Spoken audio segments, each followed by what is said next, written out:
Afternoon, evening, morning, night, wherever you are in the world, everybody. Hopefully you are having a fantastic Friday. Welcome to Dreamchasers Team 2. That is the promo that we have got for you today. We're going to look at all of the stuff that we get for content at 6 o'clock. Including, of course, the new promo team, which is the second one following on from last week. This is yet another 2-week promo. And then I think we've got one more of those for 2 weeks before we get into Team of the Season territory. So that's what we've got. New objectives, new SBCs, new Evos, all of that stuff today. I've got a couple of packs to open up. Nothing crazy, like a couple of 83x14s and stuff like that. So, that's what we're going to be doing today. If you missed it earlier, I uploaded a new YouTube video, which was Market Mayhem, with James around Luis Suarez and his outrageous card. Ridiculous. Slight spoiler for the gameplay section, if you haven't seen it. He was involved in every single goal. The guy is a joke, but really, really fun episode. I've also recorded a wheel builder battle with Tom. People seem to be loving that series. We recorded one of those yesterday. That is going up for you tomorrow. I will also try and get out a video to do with one of the new Dream Chaser Team 2 cards as soon as I can get my hands on a half-decent one of those. So I really, really hope that you enjoy the content. We also now, after quite a long time, finally have a new coin sponsor. So we are now sponsored by FIFA Coin. So if you are wanting to get any of the new cards or do any of the new SBCs or any of that kind of stuff, FIFA Coin is the website that you can now really, really help me out on, because the more people that go and get some coins, the more likely they are to continue sponsoring for an elongated time. So I may actually top up my second account with the site, to be honest with you, because that would make making videos significantly easier. But we have got 5 minutes until Team 2 is out. So let's head on over to the gameplay. Let's hope it gives you signal. Yes, it does. There we go. Lovely, lovely stuff. So, yeah, Team 2 out in 5 minutes, which means Team 1, the likes of Mbappe, Lucio, etc., are out of packs at 6 o'clock. What is a Dream Chaser? You haven't played in a while. It's a great question that I'm not even sure if EA can answer. Because, I mean, the explanation for it is on the screen.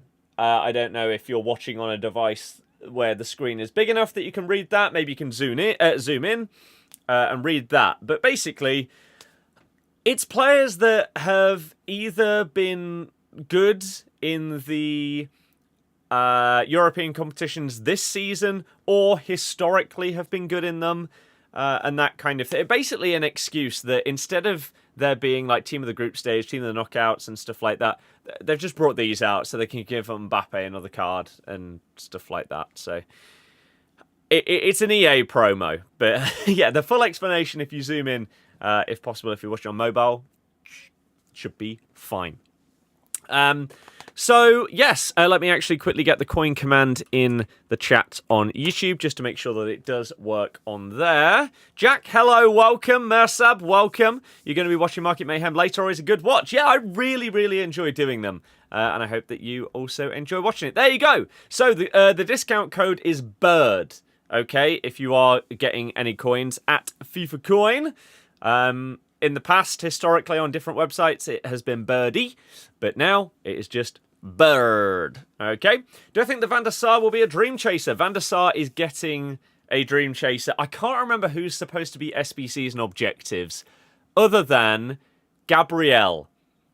Gabriel is getting an SBC.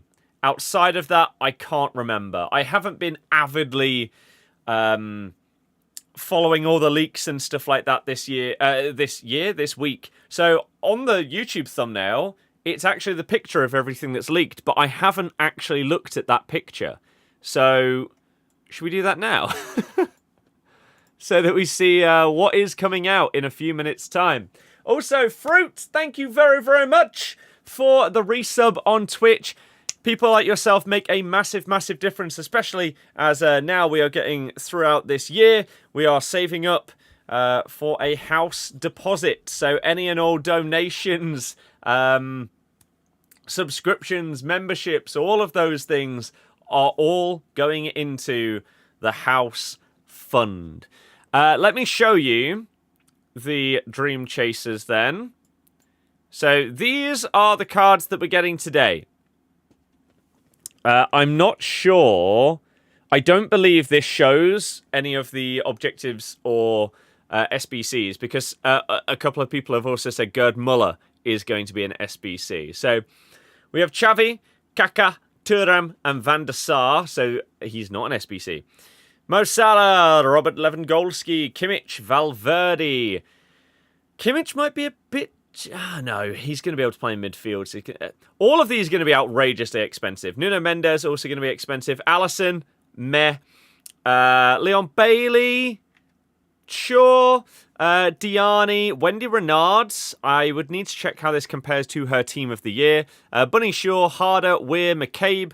And then heroes, we've got Kessler, Cordoba, and Harry Kewell. So if they do the pack that they normally do, where it's a pick of 3 heroes or icons, that means you're going to get Kessler in one of them, and then, I don't know, the rest you'd be very happy with. I think you'd be hoping for Kaka, really, wouldn't you?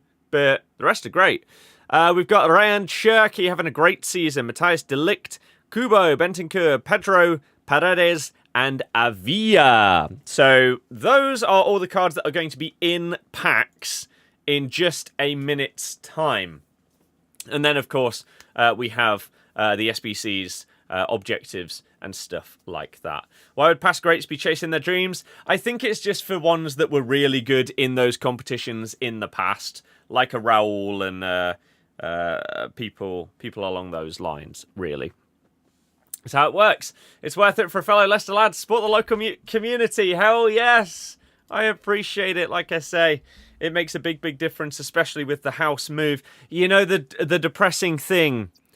Earlier today, the absolute perfect house appeared on Rightmove. Location, bedrooms, like garden, etc.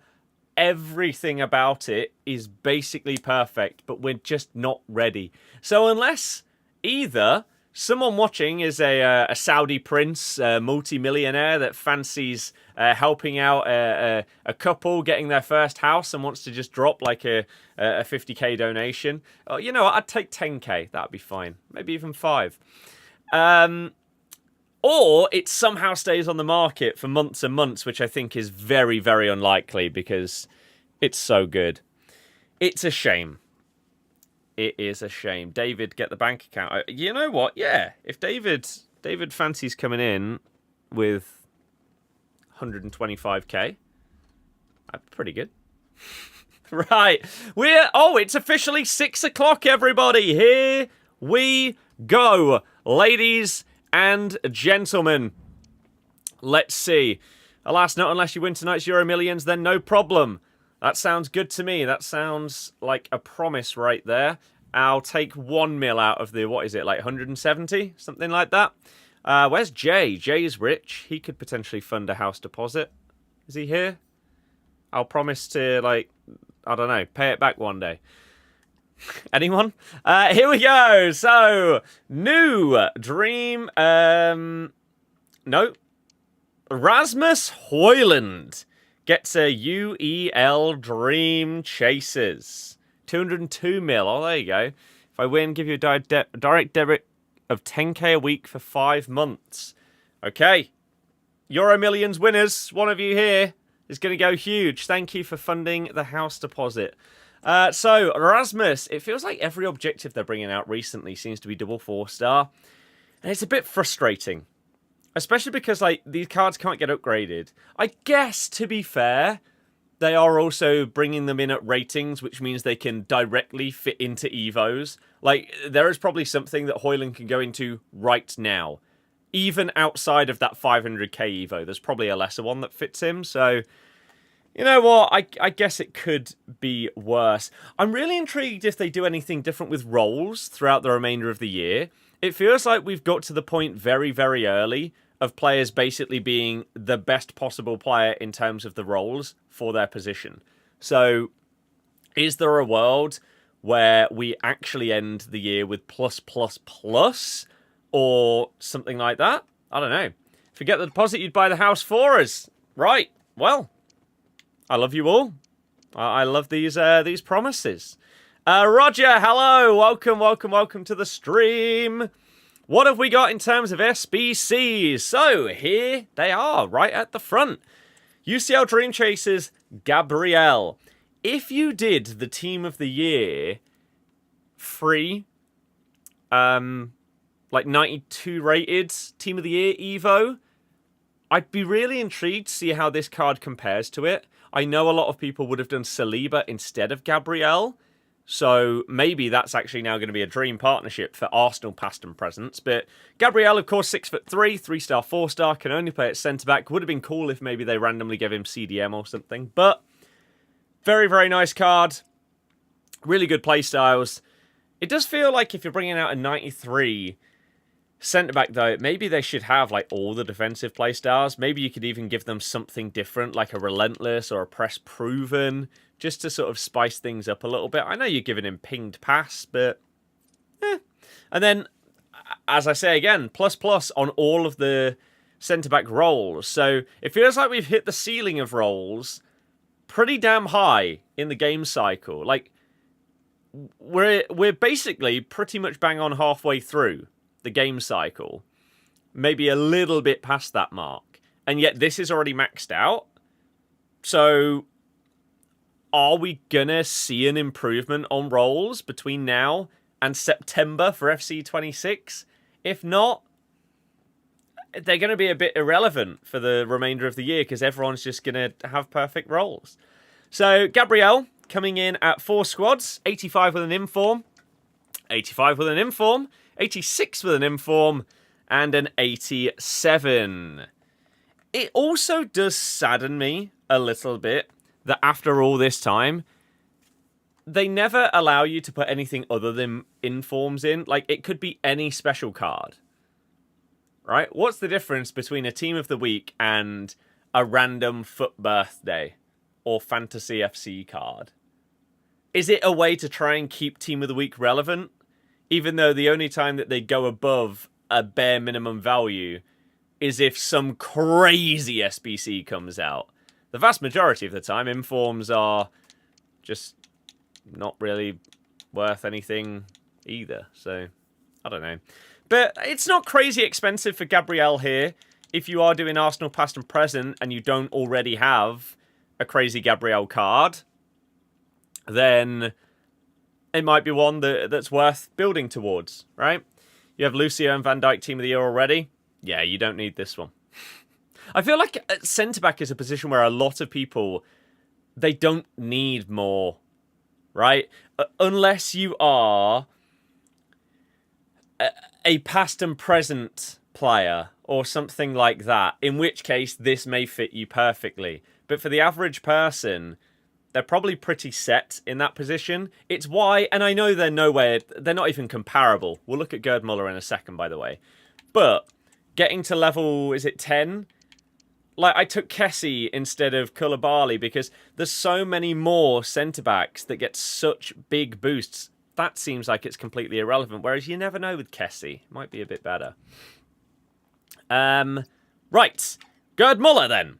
So, 4-star, 5-star on Muller. And wow, okay. I believe this is the first card in the game that has got 3 shooting playstyle pluses. Finesse, power shot, and low driven. That's kind of cool, right?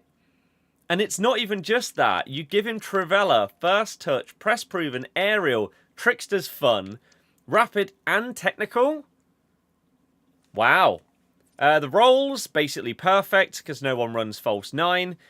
Pace is great. Shooting's basically perfect because long shots are irrelevant when you've got the playstyle pluses of something like finesse, right? It does not matter. Passing, not the best, but that's the case with most strikers. Dribbling is pretty nice. You're probably just whacking an engine chem style on this, aren't you? Because then that boosts up agility, balance, up to near max, and dribbling. Short pass, long pass. Does it give you a bit of curve? Can't remember. And then, of course, your pace as well, because his shooting's so good. Physicals are fine as well. Are there any stats you can't see here? Oh, slide tackle. Slide tackle's 33, for anyone that was desperate to see that one. He can only play striker, but this looks like a banging card. I'm not going to lie. There is a good chance that I do a video on this card. Checo, hello. How am I? I'm doing very well, thank you. Hopefully you are as well. You have that. I have absolutely no idea when it comes to like mixing and matching PC parts. I am afraid. I wish that I knew more so that I could help you, but I do not. Just a reminder again, if you are wanting to do these SBCs but you are short of coins, then we have a new coin sponsor, which is FIFA Coin. If you use code BIRD at checkout, you get a discount, and it just makes them outrageously cheap. I'm going to be topping up my second account, the content account, so I can make some banging videos on that. Maybe tonight, maybe tomorrow. So yeah, if you want to go for them, then the link is in the chat, or now always in the description, or you can always do !coins. The more people that get coins over the next month or two, the more likely they are to keep sponsoring us throughout the remainder of FC25 and going into FC26, which, as I say, when you're saving for a house, the more the merrier. So I would really appreciate it if you are going to spend some money on the game, if you do it via coins and use the code. Let's look at the squads for Gerd Muller then. Bronze, silver. The loan is only an 83. Really, really handy. 85, 86, 87, 87 with an inform, 88, and 89. Let me try and get the price of that for you. I don't think that's going to be mental, really.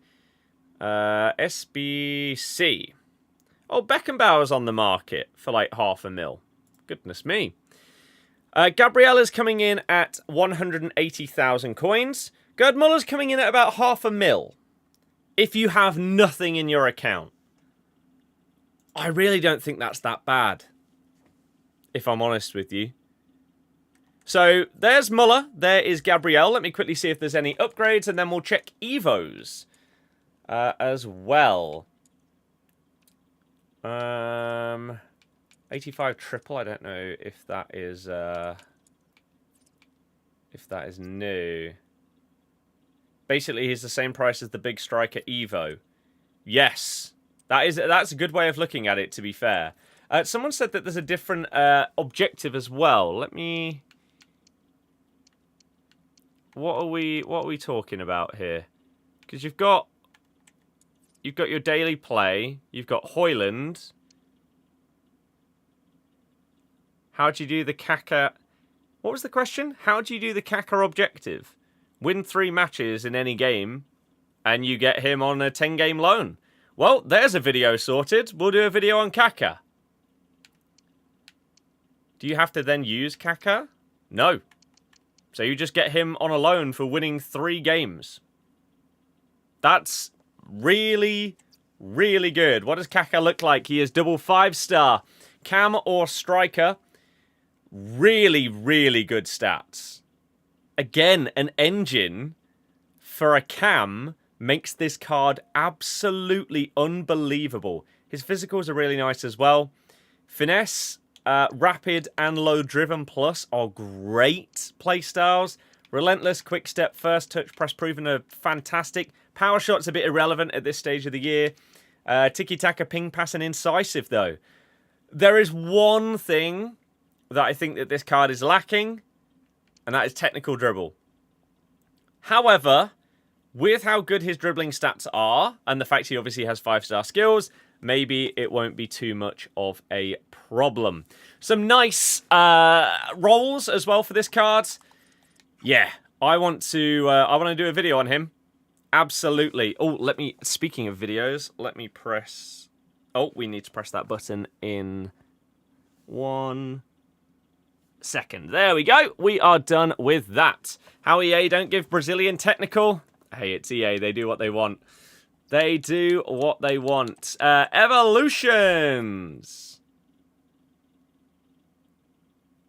Now, I don't understand why this kind of thing pops up.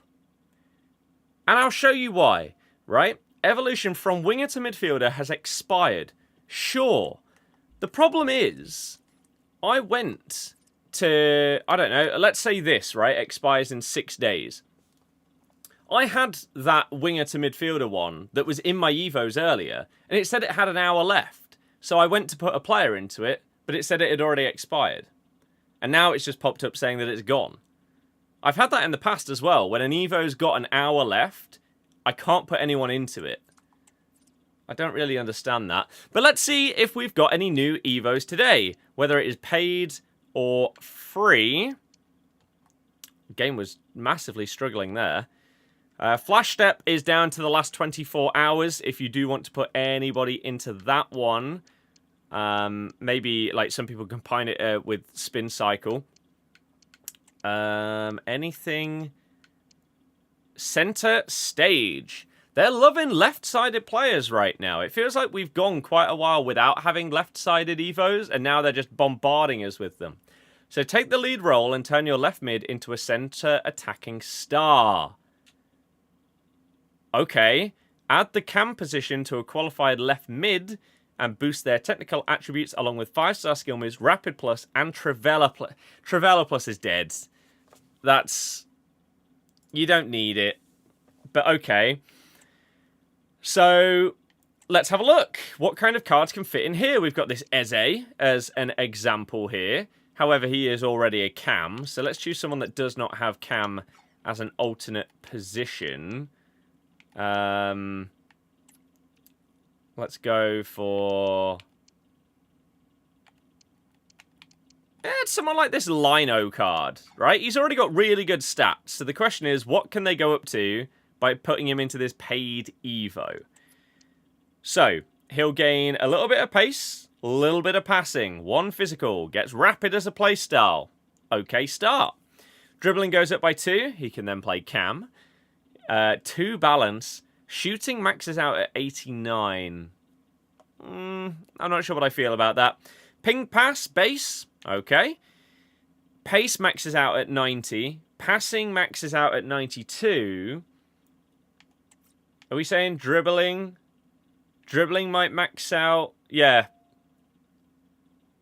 Dribbling maxes out at 92. So the max stats you can get from this are 90, 90, 92, 92. Which are crazy, to be fair. This last part, you get technical, you get rapid plus.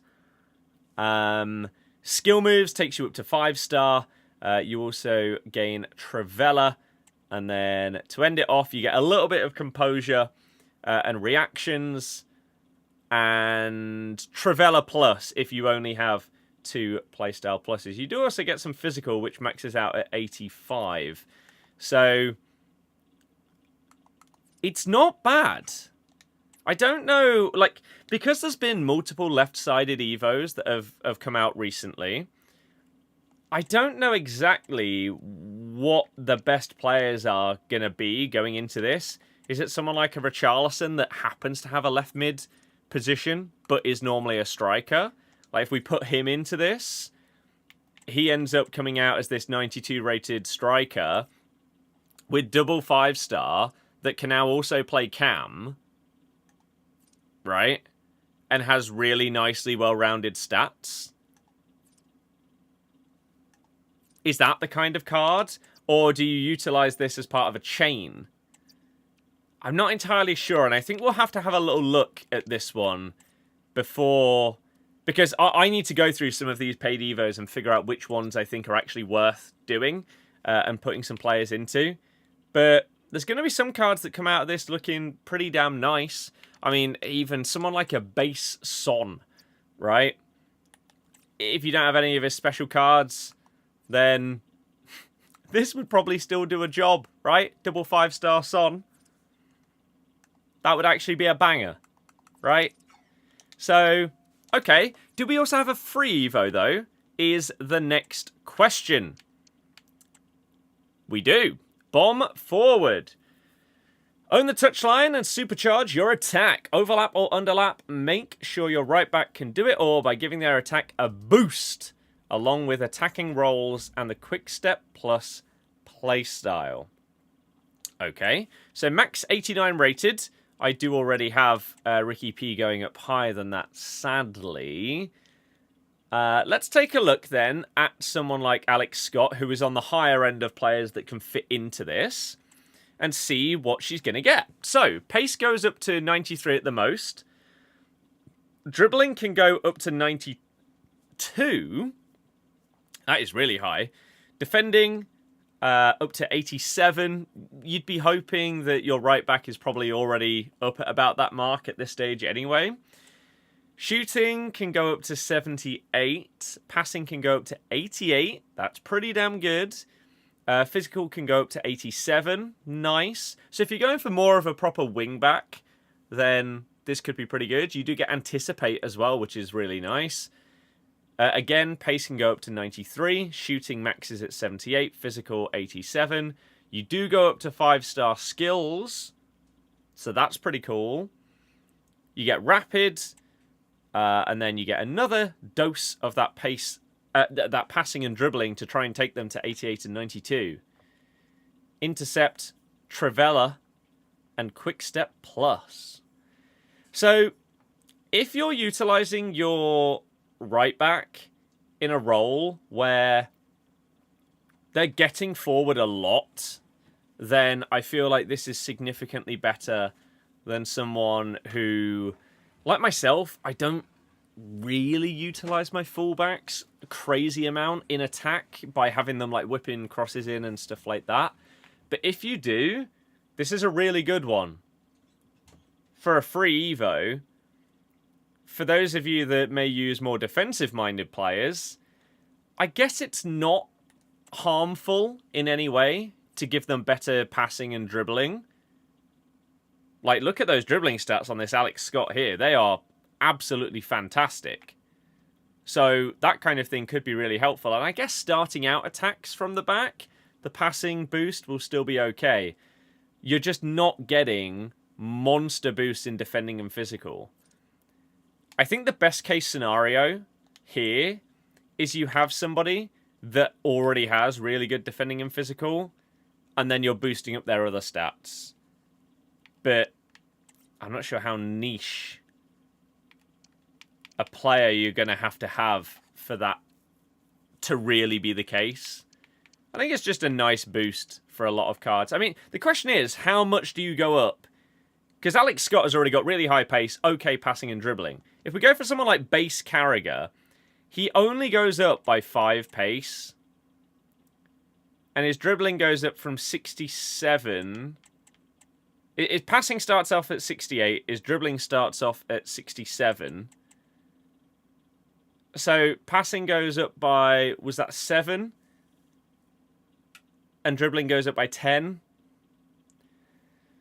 So it's not the kind of Evo that you can put a poor player in, really. They've got to already be half decent, is how this one is going to work.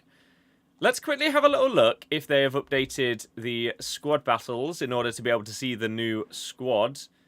No, that's fine. Okay. Do I reckon the new Gabriel better than Foot Birthday King?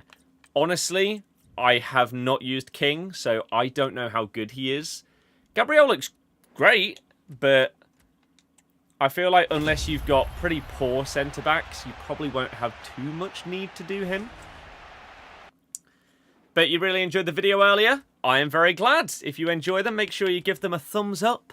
Leave a comment on them. It helps boost them out into the YouTube stratosphere. We're uploading another one tomorrow, which is a Wheel Builder battle with Tom. And people seem to be loving that series, so hopefully you guys enjoy my episode of it as well. Lino probably better for the left wing back Evo.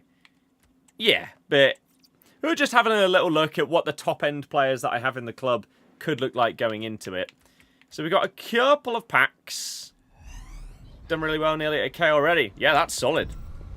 Things you absolutely love to see. Really, really do. I also want to do a Kaká video over the weekend. So I think what I might do is get the video out with Tom tomorrow, and then get the Kaká video done either tonight or tomorrow to go up on Sunday. Because, yeah, that card looks really, really fun. And I want to try it out. And the fact that you can get it for free, on a loan, of course, is fantastic. We may also open up like a pack or two in the store to try and get a hold of another loan. Especially if they've done the pack that I referenced earlier. The hero or icon 1 of 3 pick is huge for these kind of promos. Because you can't get 3 terrible ones. So you are guaranteed to get a great card at a bare minimum. The dream scenario is you get an absolutely elite level card, but it's a bit less likely. So we'll go through these packs here, and then we'll see what EA have got in store for us in terms of going through the paid stuff. Yeah, Gabriel's cards have been really good. I remember his inform. It must have been like one of the first like 2 or 3 Team of the Weeks that came out. That card was amazing. Absolutely bullied people, that card did. It was very, very good. So, I imagine that this new one is also going to be an absolute, like, just brick wall at the back. We've got an 81 times 20 here. No promos, though. Sadly, not the best pack luck today. Unfortunately, 1 walkout. Not ideal, but we do have 3 83 times 14s here. Dream scenario is we get one of these brand spanking new cards. We start things off with golds. Is that Griezmann? It's Jan Sommer. Okay. Are there any promos behind the golds? No, because there's only 1 walkout. Oh dear. Gonna do him, let you know how he is? Hell yeah. I'm intrigued to hear. More golds. These 83 times 14s really aren't it, are they? Like, they just don't seem to actually give out good stuff at all. It feels like when we first got the 82 times 14s, they were great. Right? Like, they were fantastic. They came out like Black Friday time, didn't they? So there was a load of different stuff in packs, and every time you open them up, you were expecting to get something good. Whereas these nowadays, these 83 14s, which should be better packs, they're just pretty damn lackluster, it has to be said. That's pretty disappointing. Considering, as I say, how good they've been before. You would hope that you'd even be getting, like, Team of the Weeks back from them. Stuff like that. Or even the lowest of the current promo cards. But they, like, 9 times out of 10, for me, in the last I don't even know how many that I've done, seem to have just given me dross. Sadly. Maybe this final one can prove me wrong. And make me want to continue doing them every single day. I doubt it. So unless we get 2 walkouts here and they are sat behind them, then nope. No promo cards in 3 83 times 14s. Not even a single inform.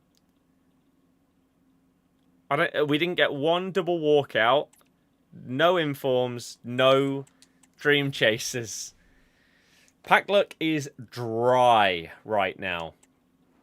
That is the only real way to describe it. Spent 7 hours on that. Jay? That's just not fair. But I'm not jealous at all. Do you happen to have like a spare 25k for like a massive house deposit? Because the perfect house appeared on Rightmove earlier today, but can't afford it. Just throwing it out there. Throwing it out there. Right, what have we got in the store Do we have the standard pack? Is it this? Yes. So this is the one that we normally open to try and get a banging loan to maybe do a video. And then... this. This is the one that gets you the banging loan. Do I do one of those? And maybe like 2 of these? Just in case we get something crazy for video.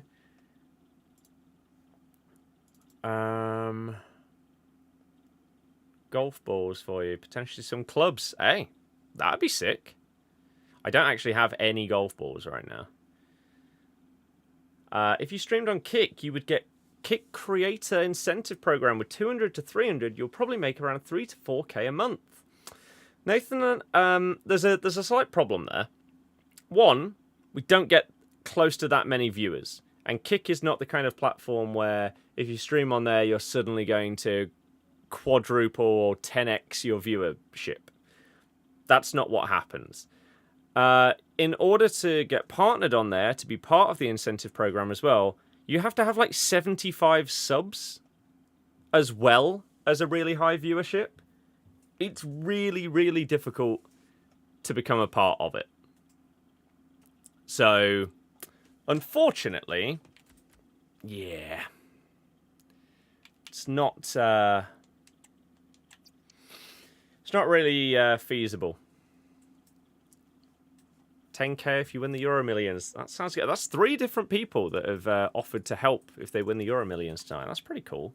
Right, let's see if we can get something absolutely huge in terms of a loan from this pack. We get... was that Jan Oblak to start? I think. Double walkout with Donnarumma. Not expecting anything else in this pack, but I don't know if things can appear behind them. They can, an inform does, and it is a tradable pack. It's like 205 mil, someone said earlier. Just 205. So, the dream scenario here for these picks. Kaka is obviously going to be the most expensive. Xavi, Harry Kewell, Thuram. The worst possible set of 3 is Kessler. You got Kessler, Cordoba, Kewell, Xavi, Kaka, Thuram, Van der Sar. Kessler's the worst. Then what? Maybe Cordoba? But then your third card is going to be really good, whoever it is. And if you manage to avoid either of those, you're getting a choice out of like 2 bangers minimum. So let's see. Start things off with Van der Sar. Unreal goalie. Number 2.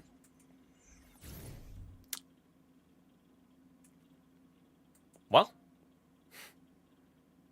The thing is, though, with this Kaka, you get a 10-game loan of him already. Do I take another 10 to just maximize the value of the pack? 20 games of loan Kaka. Obviously, that's enough to do a video. And then we can use him throughout other things. Maybe as like a dream super sub in Champs or something for the next few months. I don't know. And the third one is Harry Kewell. Wow, we actually avoided probably the 2 cheapest ones. So, is this the smart choice when you do already get a free loan of him? Drink car, a couple of dogs of your choice. Okay, I'll hold you to it. 6:30 on the 28th of March. We'll come back to this chat. Let's have a little look. Could you add a pizza on top of that, or is that asking a bit too much? Let's have a look at some of the prices then. So, Kaka is coming in at 8.8 mil. Thuram, 8.3. Van der Sar, 1.1. Xavi's 2.4. Harry Kewell's 150k. Kessler's 180k. Years worth of Deep Pan Margarita. Oh my goodness. Can you please win this? Thanks. Iron Man, hello. How's it going? And Cordoba is extinct. Apparently. Maybe I misjudged. I thought Q... Wait, is Q like double 4-star or something? Oh, he is. I thought for sure that he'd have at least 5-star in one of them. Okay, yeah, that card doesn't interest me anywhere near as much as it would have. And if it was power shot, switch to like finesse. Okay, yeah. Fair enough. So, Van der Sar is a mill. Let me quickly try and check Cordoba on Footbin. Footbin, his max price is 330k. Yeah, okay. Is it on this account where I already have Van der Sar? It is, because I use him in the Leicester squad. So I don't think there's actually any... I know that I can get another 10 games of loan for Kaká. But I already have a non-loan Thunderstruck Van der Sar. Do I really need a loan of a slightly better version of him? I don't think I do. So we're gonna go with Kaká,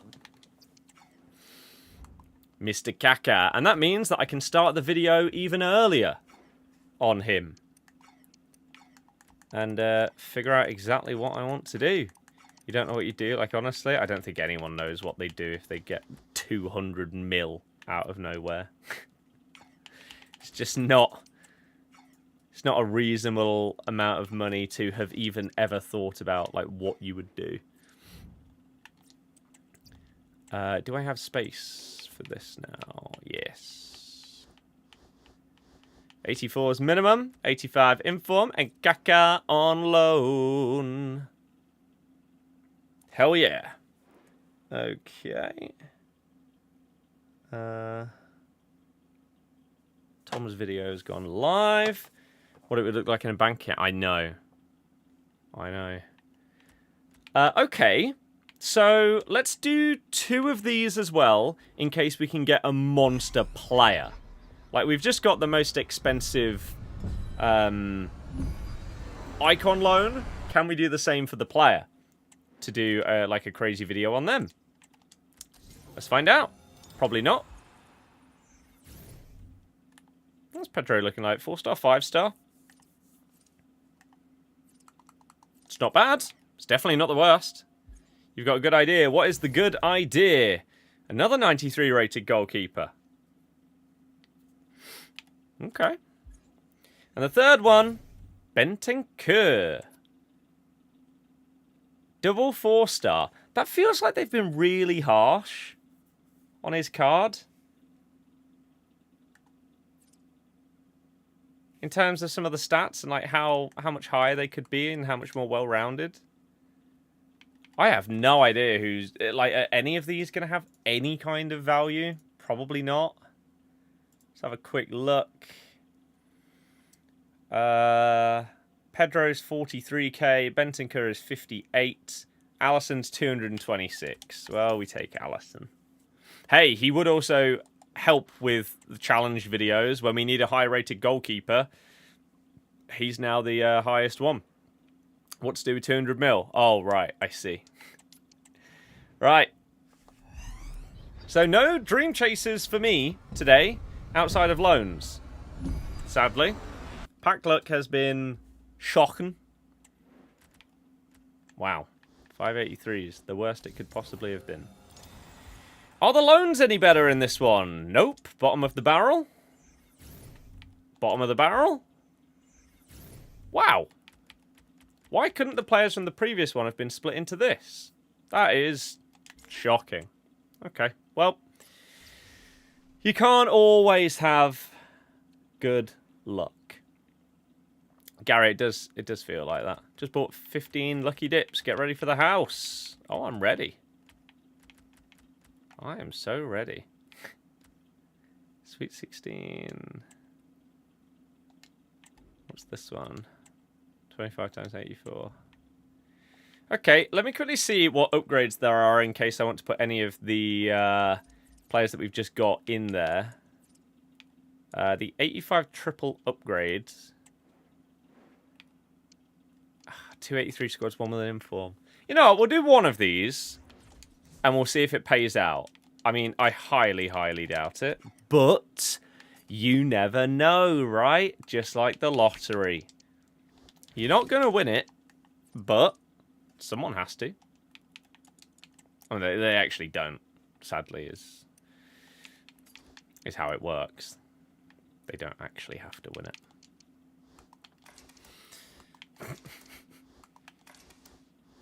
I mean, if they fancied just, like, giving me the prize money, then I wouldn't turn it down. I'd make good use of it. Get a pizza. So if no one wins, does it just become more next week? I believe so. Yeah, it just rolls over. That's how these things normally work. It's why in America, like, American ones start so high that it, like, rolls over to absolutely ludicrous amounts, like $1 billion or something like that. I swear it went up to. Highest American lottery win. 2.1 bill. The Powerball. Like, what is that?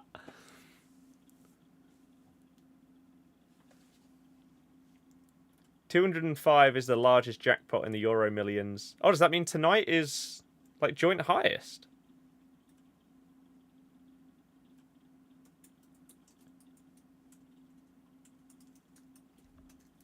Largest cash value for a single ticket.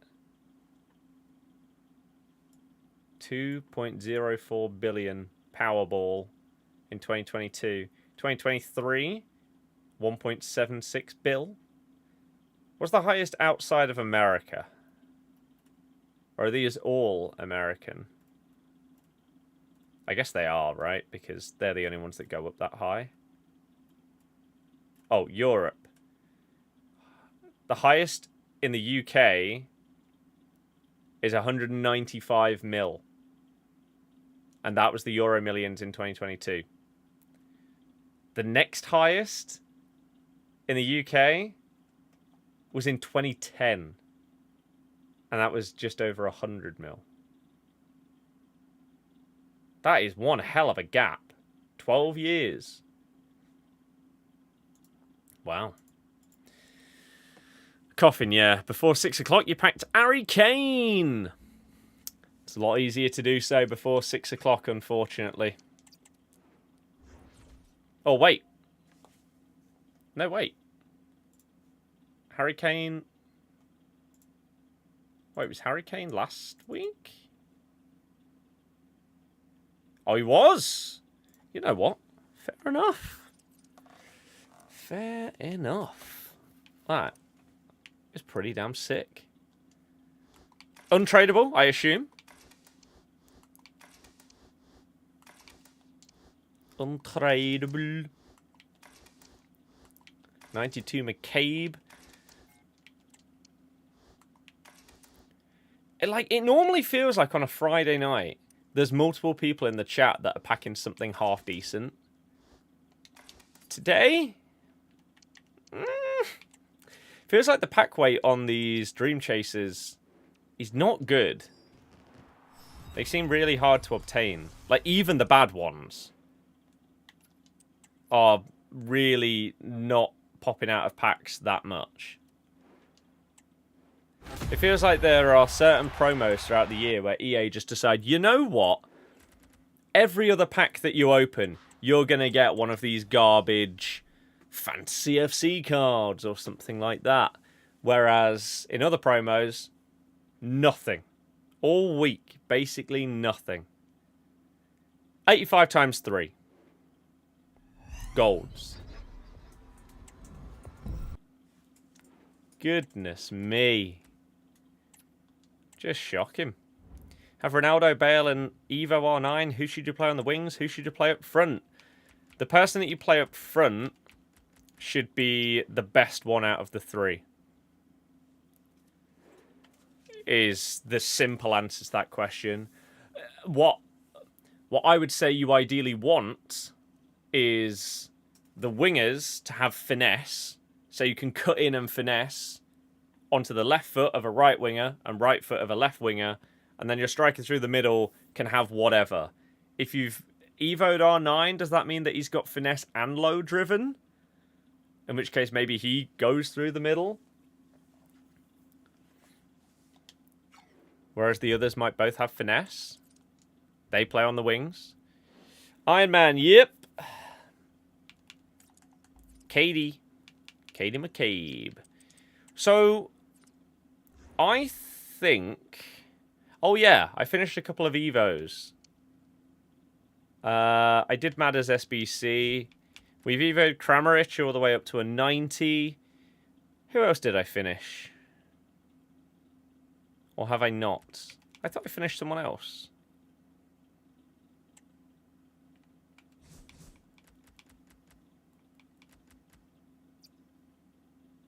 Oh, I did, but they're not part of the past and present. Because none of our players fit. So I just did Saliba into this one. Because, again, for videos and stuff like that, having a Saliba with some nice upgrades feels like it could come in pretty handy. So, did him. Currently in the process of Daka and Fatawu. I need to utilize a couple of the other Evos that exist right now and maybe put like a Mavididi in there and take him all the way up. I don't think there's a world where I utilize this 500k Evo. As much as it would be incredible to put in like Vardy and use this card with 94 dribbling, 5-star skills. He wouldn't be double 5-star. He would be able to play across the front three. He would be great. He'd be really, really good. But I simply can't justify it on the account. One thing that annoys you is why do you lose a Trickster Playstyle Plus for a base one for an Evo? You don't. What do you mean? That's not how it works. Otherwise, if you were putting someone into an Evo and you had a Playstyle Plus that you don't care about, then it would just replace that. So, I'm not sure what you mean. But this is the kind of thing. Mavididi into this. And then maybe combined with something else. I need to decide what. It could be this. Again, it is a paid one. Which I don't like. What does this actually give you? Does it give you... It gives you 5-star weak foot. So I could... Oh, it gives you double 5-star. So yeah, Mavididi into this.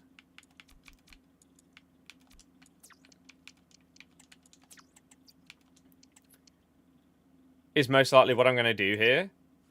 Double 5-star, left wing, left mid. Some really nice stats. And then surely this can fit into at least one of those other ones. Because he goes up to an 89. So...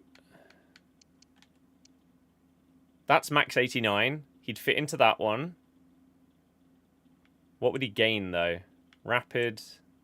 Low-driven shot. Rapid plus. Trickster.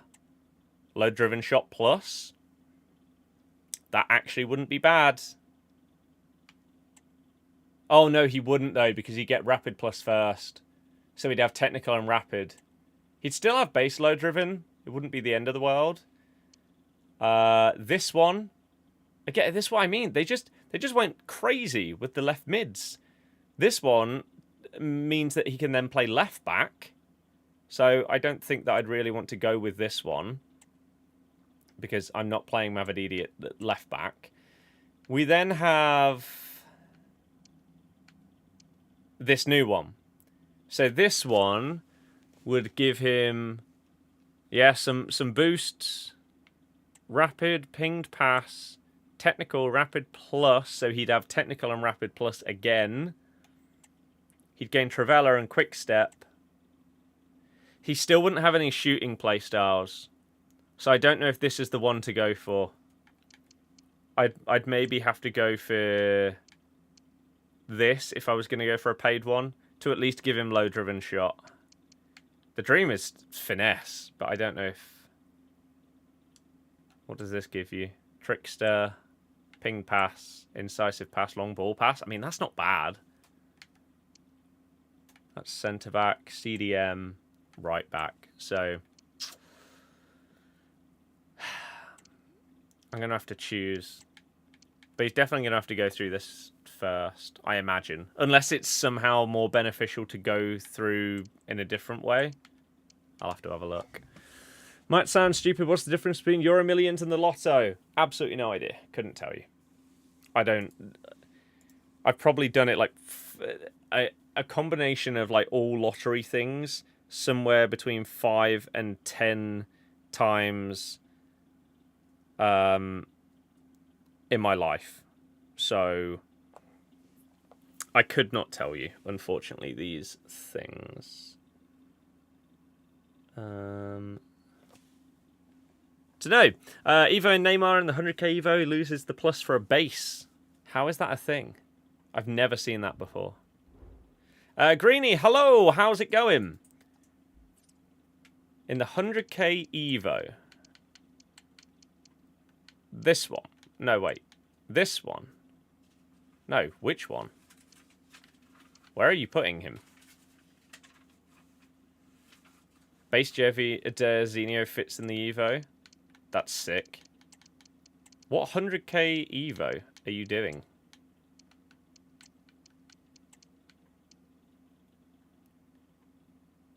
You got this 110 one, which surely he fits. This one he won't have right wing, so he can't fit that one. 110, this one. Neymar.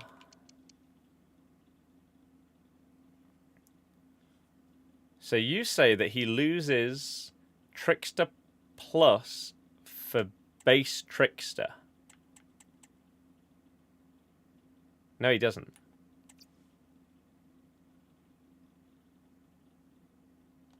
You can see it on the card right there.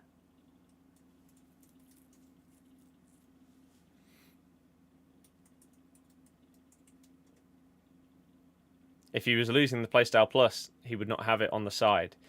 What you're seeing here is the equivalent of...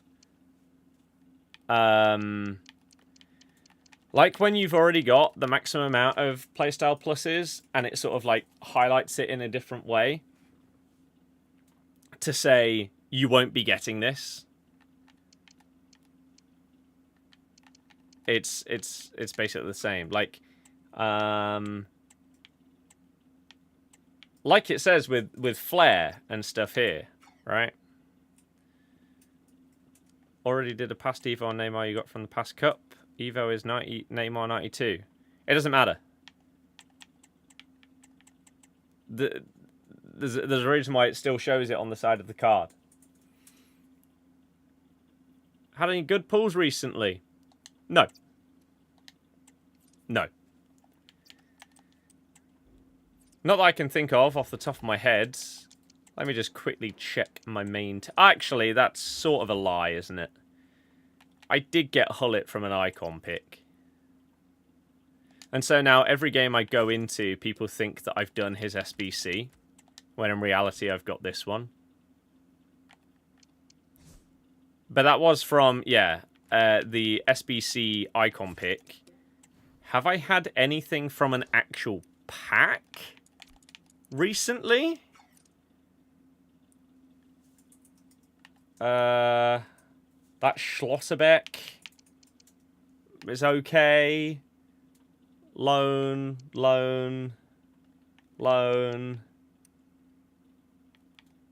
Diaby, Company, Verts. They're not worth anything nowadays. They're like less than 100k.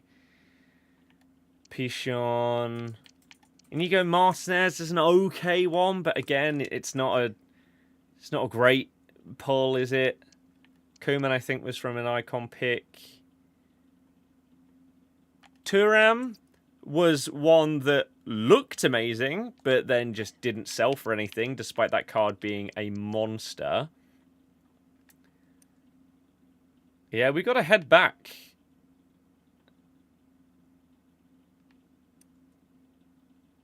Outside of that Hullet in the icon pick,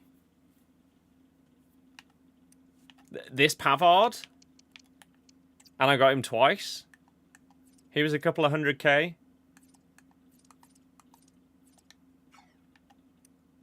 I've not had crazy stuff at any point recently. Like, champs rewards and things like that have not been kind to me. I've not got anything big out of them. To be fair, last week in champs, I played my first 6 games on Saturday because I normally do champs on a Monday. I did my first 6 games on Saturday, which kind of threw me completely. And I completely forgot to play the rest of them. So that wasn't great. Maybe I'll do my playoffs right here and open up the packs from the playoffs and see if we get anything good in that.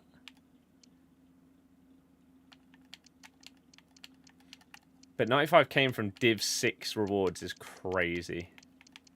I have done some rivals this week, so I will actually be getting some rival rewards for the first time in God knows how long.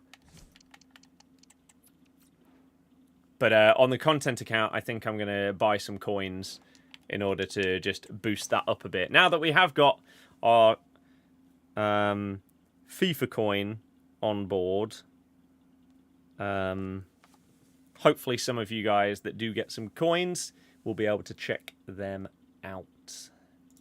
That'd be pretty handy. Not gonna lie. Fruit, I don't know if you're still here, but you never explained what your idea was or your plan. I was intrigued to hear. Oh, wheels. Oh. What happened with U7 the same thing that happened to a lot of people. You did? It's not in the chat. The last message in the Twitch chat is what to do with 200 mil. U7 changed the people that ran the partnership side of it. And changed it quite a bit to the point where a load of people ended up not staying partners with them, or if they did, then their rates greatly reduced, or they completely changed the way the earnings worked and stuff like that. So yeah, we've had a little look around with anyone that we could potentially go with. And FIFA Coin, a reliable one that have been around for quite a long time, partnering with people like Tom. Of course, I have a good working relationship with Tom, and so I trust his judgment on these kind of things because he's been with different coin sponsors over the years as well.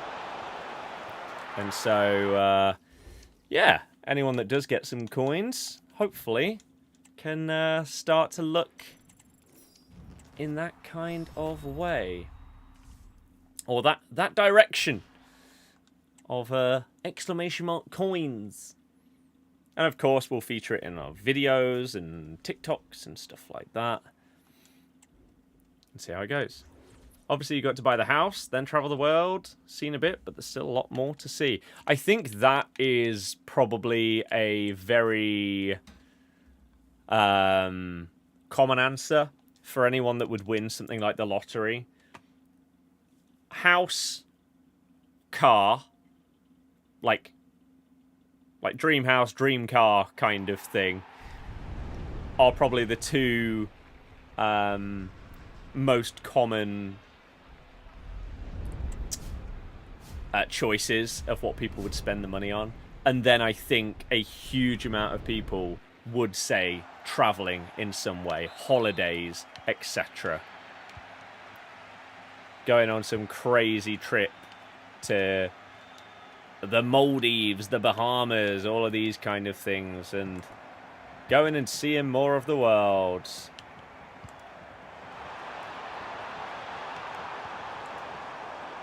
Bosh. Of course, getting a pizza as well. Oh. Build the dream house. I mean, you could also do that as well. There's a lot more complications when it comes to that than simply just buying something. But I guess if you've got the amount of money that you get from winning these crazy big lotteries, then it probably won't matter too much. You will be able to get past a lot of the common problems that people would run into. Like to see the parts that are real. Yeah, I think the same. Like, when I see people, like, you've got, like, Speed is doing China right now. Kai was doing, was it Brazil recently? And you see, like, Kai in this Brazil trip looking out from up in the richer areas, looking out over all of the favelas and everything like that. And it feels like, yeah, it's not the true, I don't know, experience or representation of what the place is. But at the same time, if you have the money to be able to go to that version of it and be completely safe, no risk and everything like that, then you can understand it.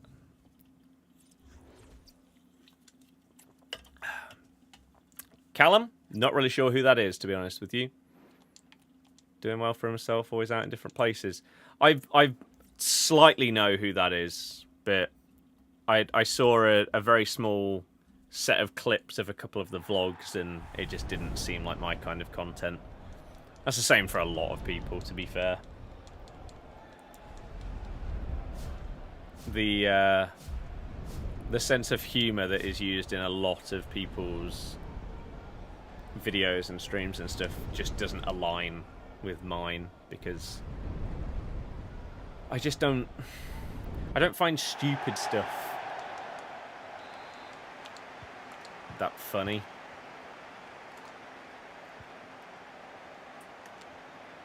And unfortunately, that is what a huge percentage of big YouTube and Twitch and everything people are about. Oh. For the last few days, that's the way to go. Yeah. I feel that if these kind of people, like a Kai, like a Speed, these guys that are doing these streams all around the world, if they could see the true areas, like the proper favelas in Brazil, but guarantee their safety, I'm sure that they would want to do that. But you can't. Because that's not how the world works. There's a reason that these areas of these countries are the way that they are.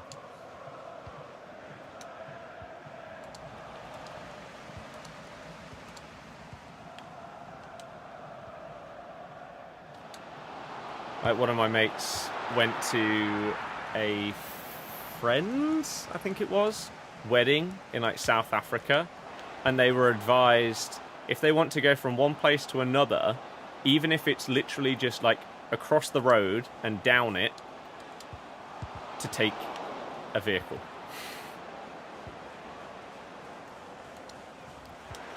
It's just, it's incomprehensible, or incomprehensible when you compare it to what day-to-day life for us is like.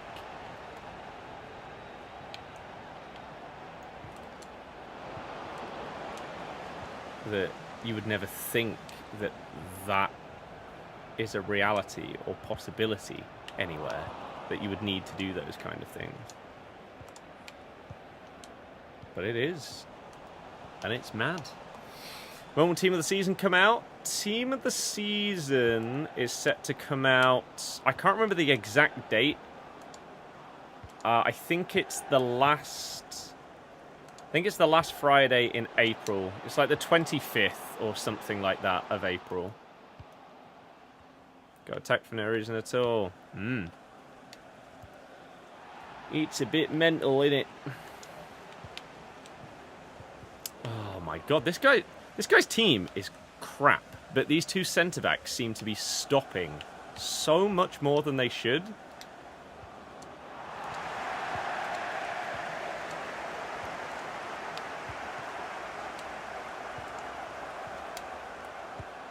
There we go. Gary Lineker.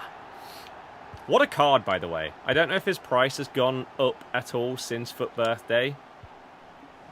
After people have used him and discovered that he's actually amazing. Or whether because his name is Lineker, he's still stayed ridiculously cheap at like 60k or maybe even lower. The card is amazing. Especially once you understand how low-driven shots work. How on earth have I fouled him there? What? Oh, he's so good.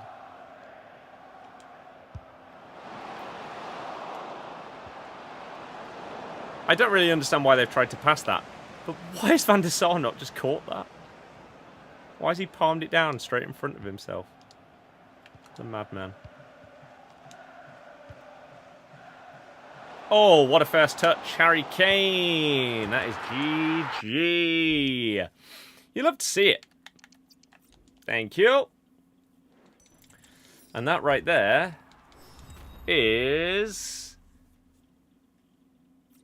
Champs qualified. Hooray. Let's end those playoffs. It's crazy how easy Champs qualies are now. I mean... I didn't fail even when they were harder, but I couldn't tell you the last time it took me 4 or 5 games to qualify. We actually get an inform. Better than our 83 times 14s that we were opening. Look at that. 85 inform. Not too bad. Any reason why you're saving packs for tots is because the pack weight is low. Yes, honestly, I understand it. The drop weight of these Dreamchasers is awful. Really, really bad. They just don't seem to be in any of the packs. It's madness. It is madness, I tell you. Maybe he went up a little bit. He was a little bit lower than what I paid for him. I think he went... the lowest I saw him at was 60, but I didn't check his price every single day, but it looks like he's gone up to 80, 85. Let me quickly check my calendar. Yeah, so I've got it down. Team of the Season should be starting on the 25th of April. So, of course, we've got the 4th of April... will be the next promo.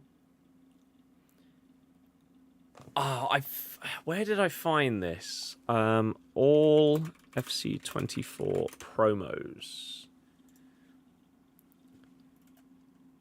FC24 events. Can I click on this? This is promo schedule. So, where are we at? Here.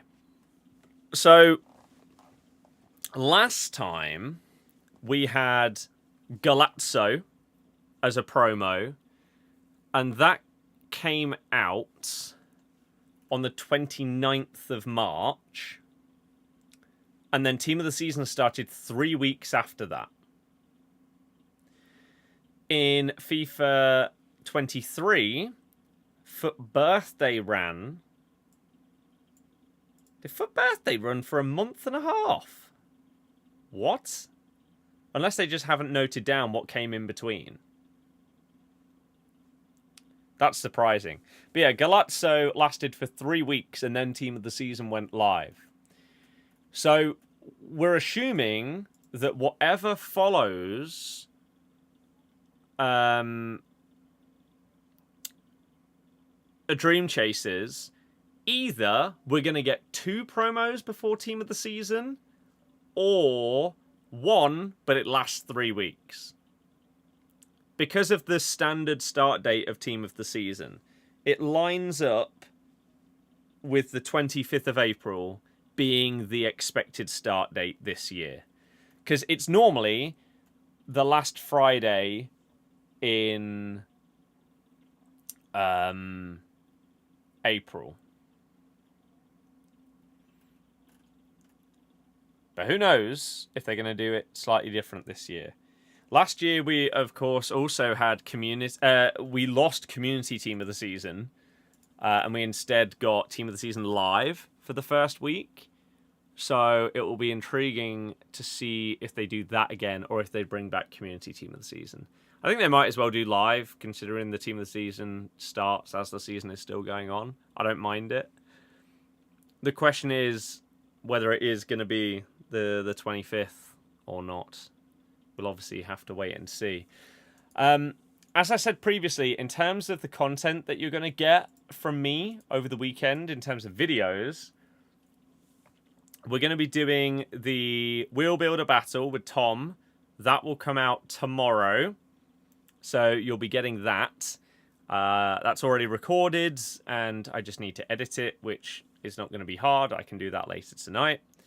Am I opening packs? I opened packs at 6 o'clock. I'm not still opening them an hour later. No. That would be mental. I have already done so. Didn't get anything because the pack weight seems shocking. Sadly. So, I didn't pack a single Dreamchasers. But, what we did get is a loan of Saka. So, I will be recording a Saka video. This will most likely go out on... It'll be Sunday or Monday. I don't know exactly which one just yet. But tomorrow, you've got the Wheel Builder Battle. I'll record Saka's video. And I don't know if I want to go back down a slightly more review route. Because the Hullet video did just so bad. Whereas some of the reviews from earlier in the year did a bit better. So, I don't know exactly what I want to do in that regard. It's really, really hard to judge. Because, like, I don't know, for example, the Beckham review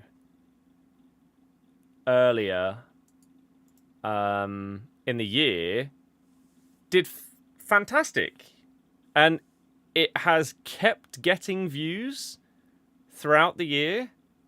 Like, they have just gradually kept going. Like, it's got 50 views in the last 48 hours. Right? So that kind of video has continued to do okay. You also had some others that came out at the time that did fine. Like Lindsay Horan's SBC. Trackstar Salma Parajuelo. The 99 dribbling Lookman, again, also did okay. But then with some of the more recent ones, some of them have done well, and others just completely flopped. Like the Haaland video did pretty well. The Robbie Keane video did pretty well. Whereas João Felix did awful. Hullet did awful. The Vardy video did well. So, it seems very, very hit and miss which ones pick up and which ones don't. So, I've got to make a decision on what kind of thing I want to do with Saka. I'm not sure. Pick your first team of the year and it was the worst in the game. Musiala. I mean, most honourable mentions aren't incredible a few months on. At the time, sure. But, yeah. When you're like 3 months after the fact, a lot of them most years are not going to be great, but we're definitely going to do something with Kaka, and then maybe I'll do something with another one of the cards. We will see. Watch your Suarez vid, but it's not your cup of tea. You like the Raul sort of style of video I did. So you like the challenge videos around players more than the collab stuff. Obviously, like, the collab videos do the best. The ones with Tom and James have been pretty successful. And that's really good because I really enjoy doing them. And the fact that they do good is fantastic. Because they're longer videos and therefore they're better revenue-wise. Whereas some of these challenge videos do okay, but they don't shoot off in terms of views like they possibly could, even though the quality of the video is arguably significantly better than some of the collab videos. It feels like maybe, just maybe, if one of them got this crazy algorithm push on YouTube, that maybe all of them would start doing fantastic. Because the videos are fun. But it just hasn't happened yet. Because I've seen from many other channels over the years what types of videos can do well and do well. And it's not as if I'm making a type of video that has never historically done well and I'm just hoping for a miracle. They do on many channels. So is it bad luck?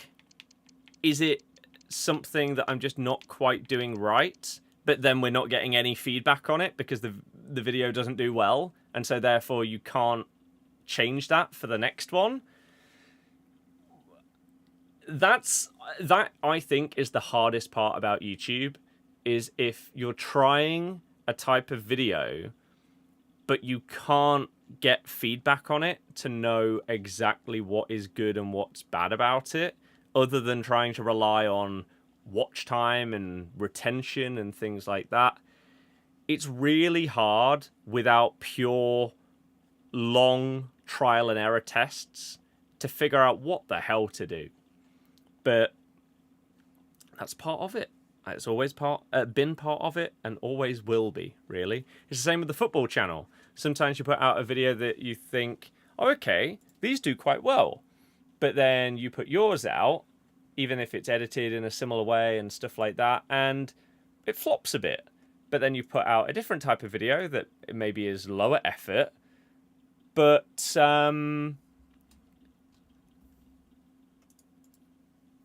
suddenly it does really, really well. So again, it then becomes really, really hard to know what was good, what was bad here, right?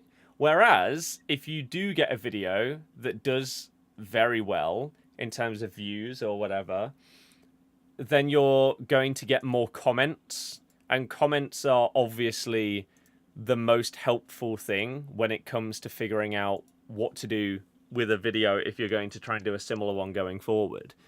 Like, I don't know, let's say the Hullet video, it's basically split into like 10 different sections. And it might be that people love 7 of them but hate 3 of them. But if you don't get a single comment saying it, then how do you know? Hitting the like button can be easily avoided if people going from video to video. But that's not what I'm on about. To me, it doesn't really matter whether people hit the like button on the video or not. That doesn't determine whether it's great or not. Really.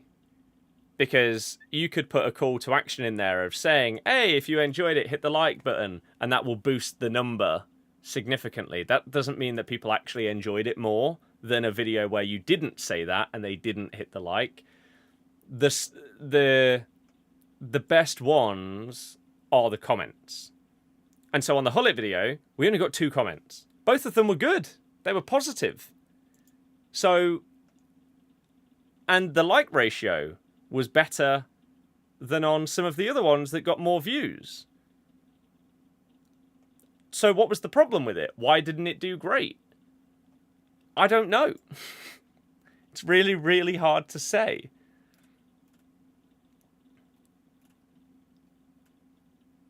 Because you look at like the average view duration, the average percentage viewed, and it's in line with basically all of the other videos. So what do you change? How do you improve it? I don't know. So comments are more useful than likes in terms of boosting. I honestly, I don't know. I would imagine so, but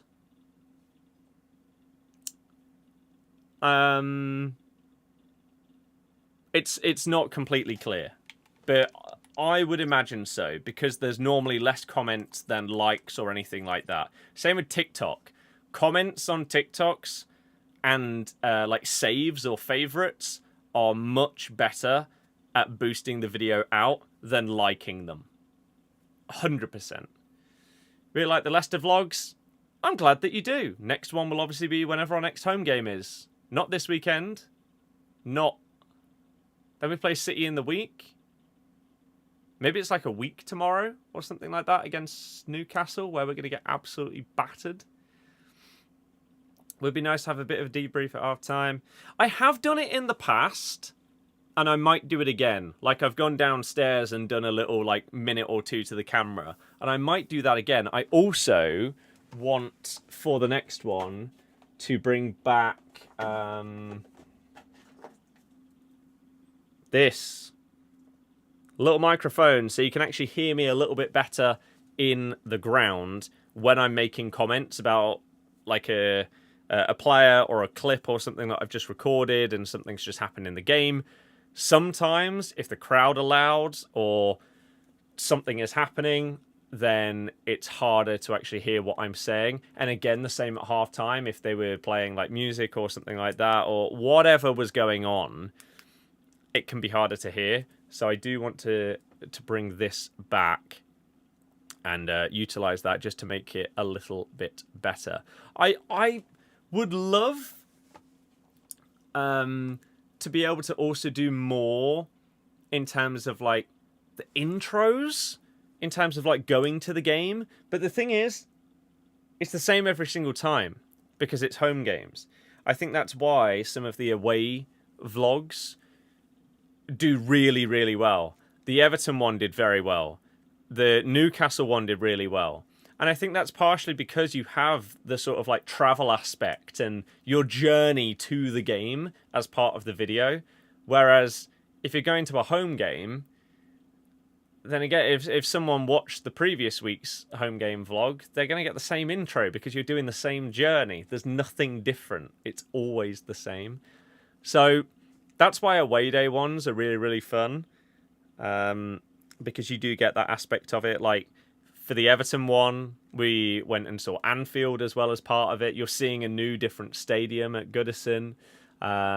Newcastle, we went and visited like Angel of the North on the way, and you've got the views from miles away of seeing the stadium up high as you're coming across like the Tyne Bridge or whatever.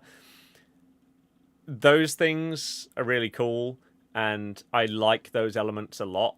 And you can tie it into music and everything like that. Whereas, yeah, a home game, we can do a bit of an intro, maybe talking a little bit about the game, but then we sort of want to get into it as quick as possible. We can do a few little bits outside, but like in recent years, we've also lost one element as well, where you could previously have shown you scanning your ticket as you go in, but now that's on your phone. You can't record it and do it at the same time kind of thing. So things are a bit different. And again, you get that in an away game. Most of the time, you're getting a physical ticket still. So I really, really like doing the vlogs, and I will continue to do them. But I have got many plans for the football channel.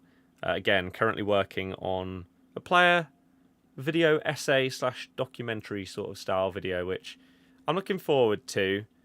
I'm really going to get stuck into that properly this weekend.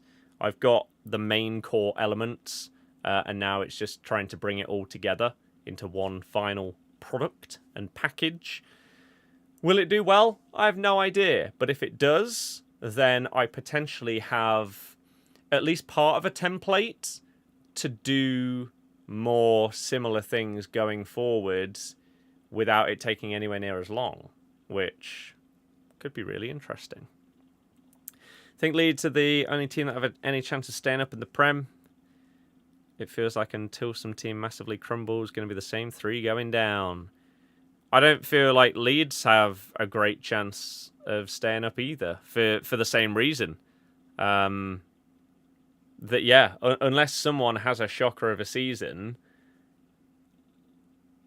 the TV revenue and everything like that, you can just constantly build and build and build. It feels like we got relegated at literally the worst possible time in terms of this growing of the gap between Prem and Championship. And of course, now it's going to be a second one. Whereas if we had managed to stay up this year, I mean, obviously we still mathematically can, but I don't think anybody in the world thinks that we will. If we did, oh my God, the difference it would make is just insane. But yeah, I don't think that's going to happen. So, there you go. Off out with Mrs. Fruitbat. Well, thank you very, very much, as I say, for the resub. I really do appreciate it. Promoted teams just have to spend wisely. Ipswich proved how you shouldn't spend it. But did they? Ipswich bought some really, really good players that... Ipswich basically bought at least a handful of the top talents from the top teams in the Championship. They can't go out and buy high-tier Premier League players. They can't really go out and buy high-tier players from other leagues either, because they'll be linked to higher Premier League teams. You are really limited in the types of players that you can attract when you're a promoted team, because the expectation is you're going to go back down, and they don't want to sign for someone and end up being in the Championship the year after, unless they're going there as a stepping stone expecting to get a move in the next summer. So getting people like Delap, Hutchinson, etc. You got the likes of Greaves coming in. Like, Sammy Schmodix was unbelievable in the Championship last season. They bought some... I feel like they couldn't do much more than they did. I really, really don't know what else they could have done. Even someone like Jack Clark was amazing for Sunderland last year, but hasn't really done anything this year.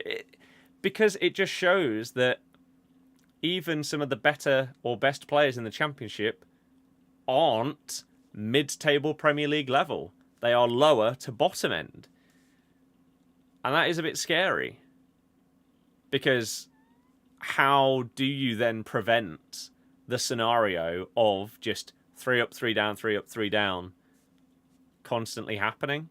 Barring, as someone said, some kind of calamitous season from a Premier League team. Like, let's say next season, Brentford sold Wissa and Umbuemo, and their replacements came in and they stunk the place up and they went down.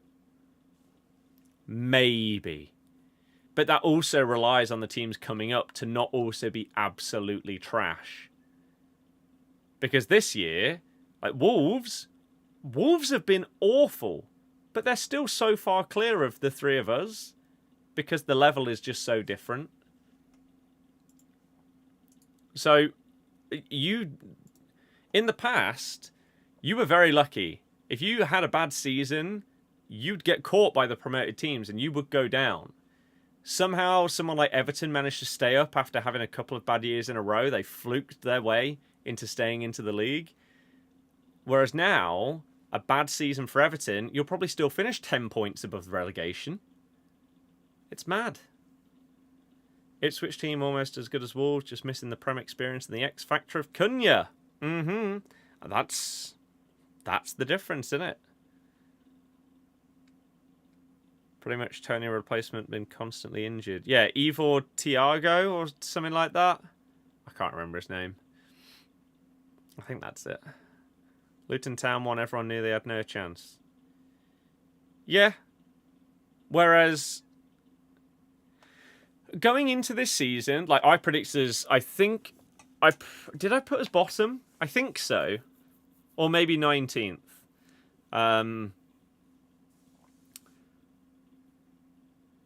Because we were supposed to get a point deduction of like 6, maybe 8 points or something like that. And there was no world where we were going to stay up if we got that. Turns out we could actually turn that points deduction into a points addition and probably still go down. That's how different things are. And so it's... I think the worst part about this season, from a Leicester fan's point of view, is it's not even about...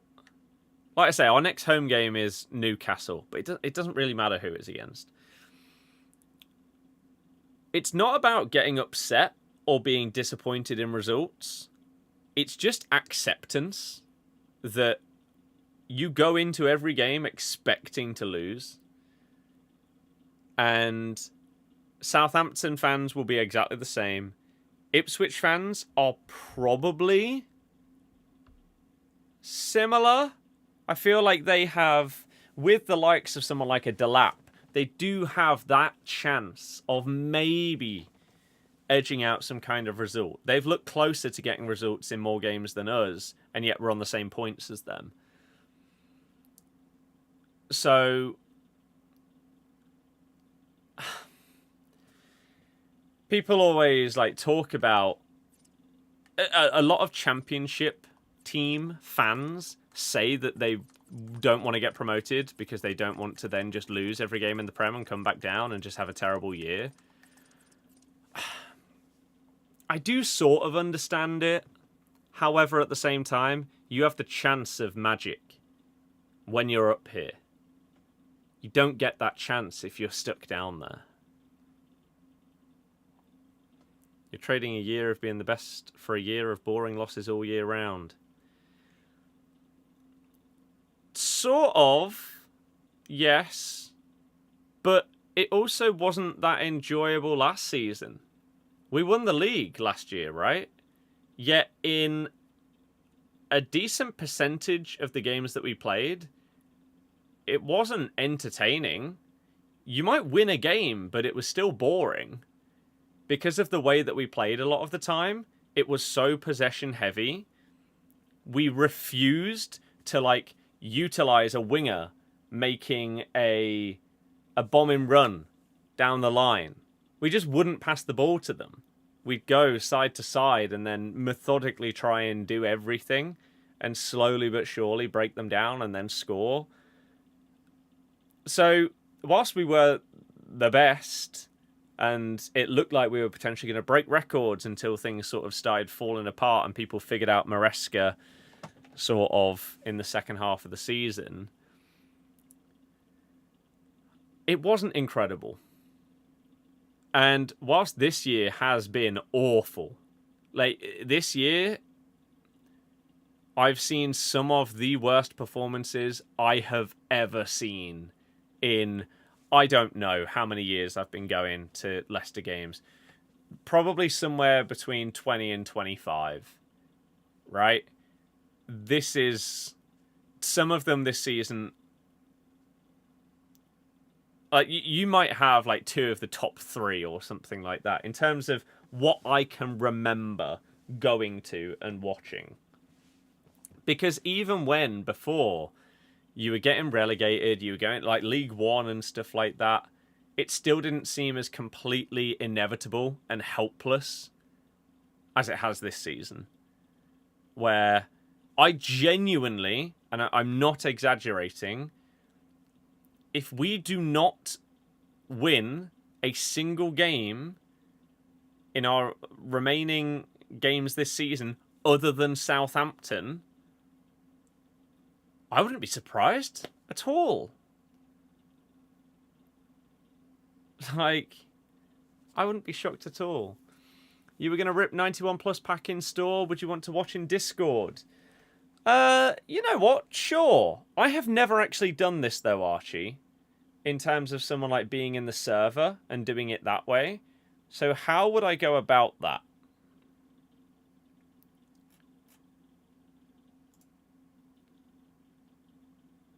Because I don't really use Discord outside of using it for like recording videos with Tom or James or people like that. So how would I see what you want to do?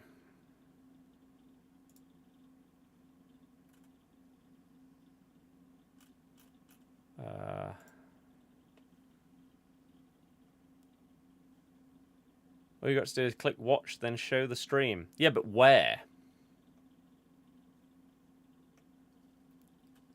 Where?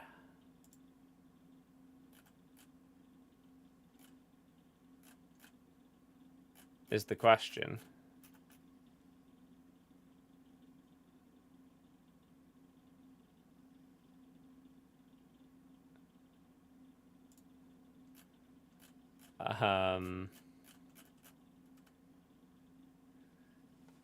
Where is this?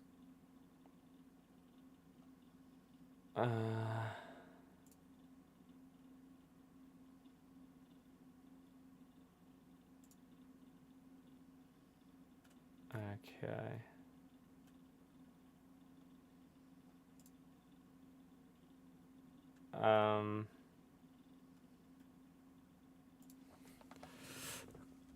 Maybe one day.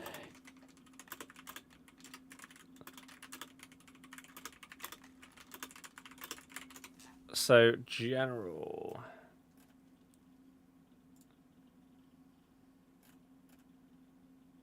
General lounge in the Discord server.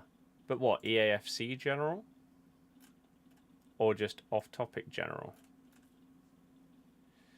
I don't know where I'm going. Oh, here. I see. I see. Here we go then. Let's how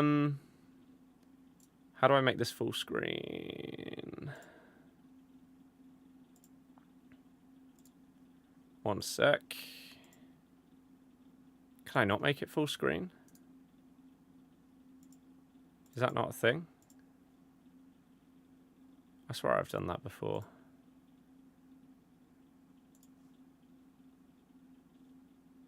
Aha! Oh. Not quite though, is it? Ah, you know what? That's as close as we'll get. Let's have a look then, shall we? Premium 91 plus Dreamchasers guarantee pack. Do I think the low-driven shop will be patched soon? I hope not. I like it. Well, sir, 400k. You're a madman. But good luck. Okay. So is that base Musiala followed by... Oh. Base Verts. Followed by... Allison. I mean, if he fits your team, it's not the end of the world, depending on if you have a great keeper. But he's not going to be worth that much, is he? Surely. For what was that, 400k? Moreno in there as well.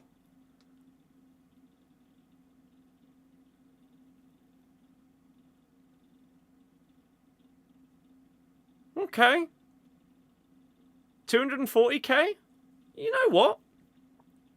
If you wanted him, and you're going to use him, it could be worse. Allison's base card is good this year. His promo card is great as well.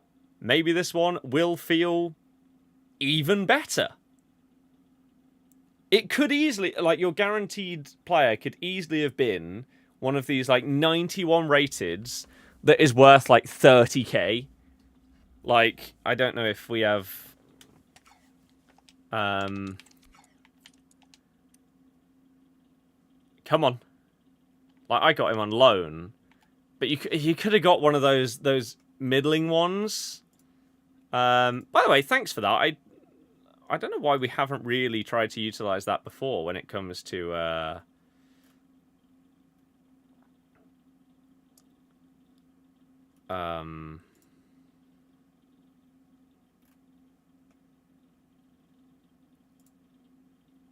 when it comes to that kind of thing.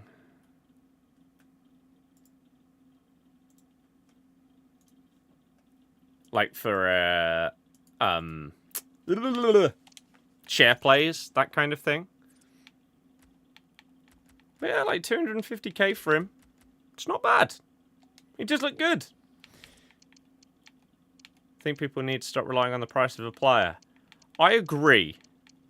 I feel like that is not something that should be cared about anywhere near as much as it is. For example, Gary Lineker is 80k. Now, this card will perform better, like with the play styles and stats and stuff that he has, this card will perform better than multiple cards on this game that cost over 1 million coins. But if you swapped their names around, the prices would flip. Right? So, I mean, it has always been like that. I remember when you used to get the base icons and stuff like that, Baby Hullit's 86 card was never good, but it was always outrageously expensive. Baby R9 was never that good, but it was always one of the most expensive cards on the game. Names of players mean more than a lot of the stats, which is just stupid. Like, of course, with someone like Hullit, right? Hullit will have unique animations and a unique body type. So he is different in that regard. However, that doesn't account for, nowadays, stars, positions, in-game stats, play styles and playstyle pluses, and now roles.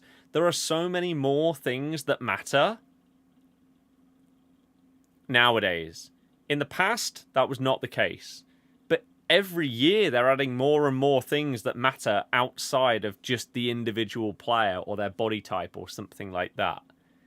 It's why it is absolutely ludicrous that this Luis Suarez card costs like 170k, but that flashback Ronaldo costs like 2.5 mil. The cards are very comparable.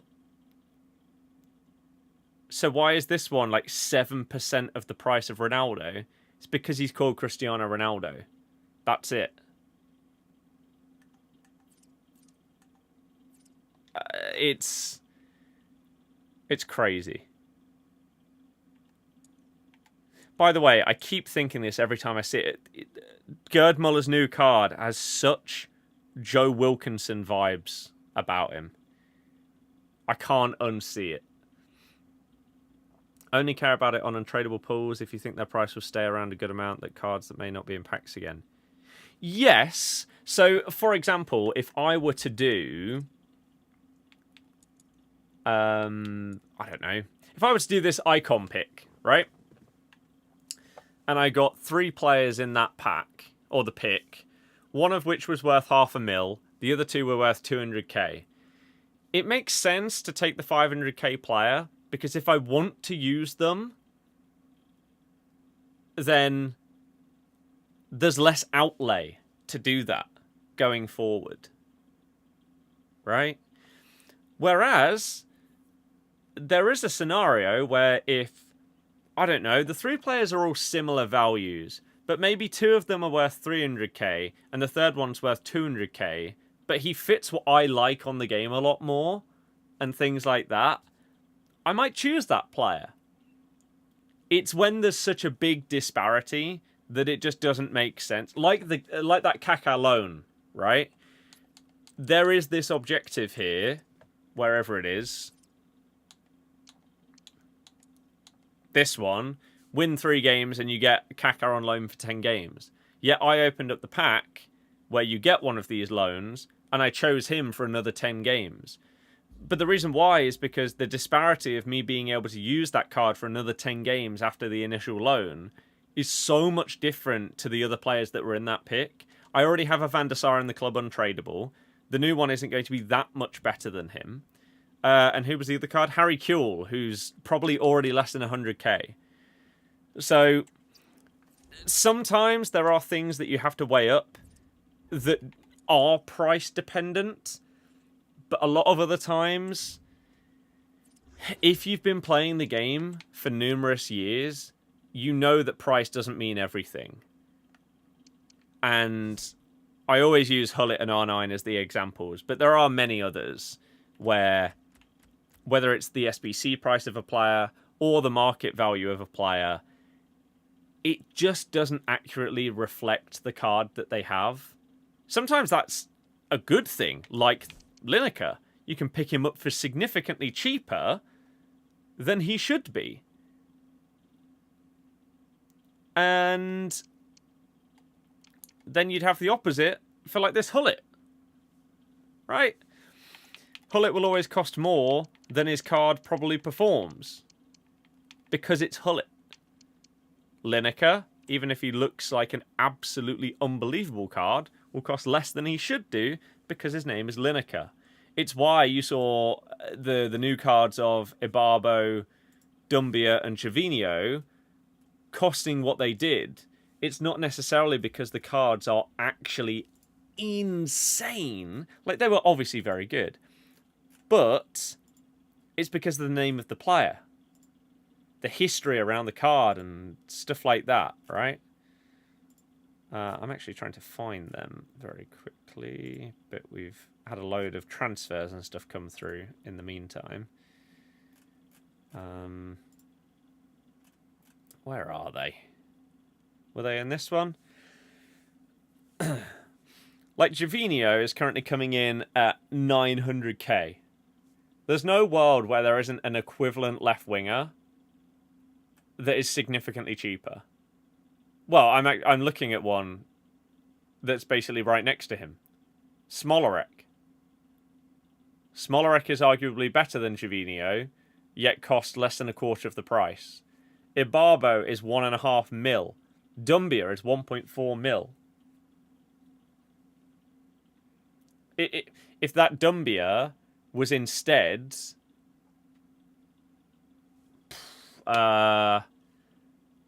Mikel Antonio, he's not going to cost 1.4 mil. So you have to just use your brain and judge it on what you're actually looking at. But the general player of the game doesn't do that anywhere near enough, and so that's what dictates some of these stupid prices.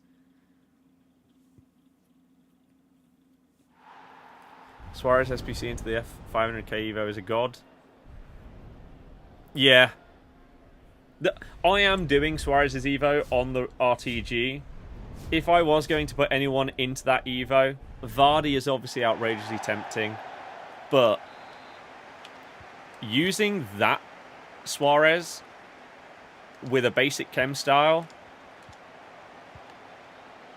without the Evo is already outrageous. I would love to see what he feels like through that Evo.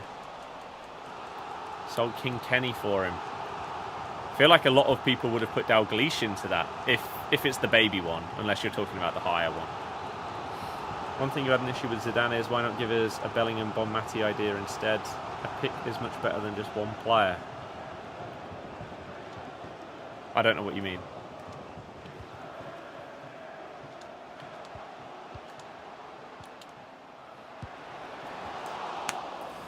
I think you're smart because you can put Maradona 89 into an Evo into a few Evos with better stats, so it's why you're not doing the paid Evos by points. This is the problem with paid Evos, right? so often a paid Evo comes out that will cost like 100k, but you'll probably be able to do that Evo for free in like 2 weeks' time. I think... Oh, is this what this game is? Just people trying to abuse things like speed boost over and over and over again. Just the same attack for 90 minutes. So dull. Oh, nearly. You're going to win that, aren't you? Of course you are. So, like, that new one that Suarez and that can fit into, that genuinely does look crazy. In-game sound is not meant to be on. No. Oh, yeah, it's because I changed everything.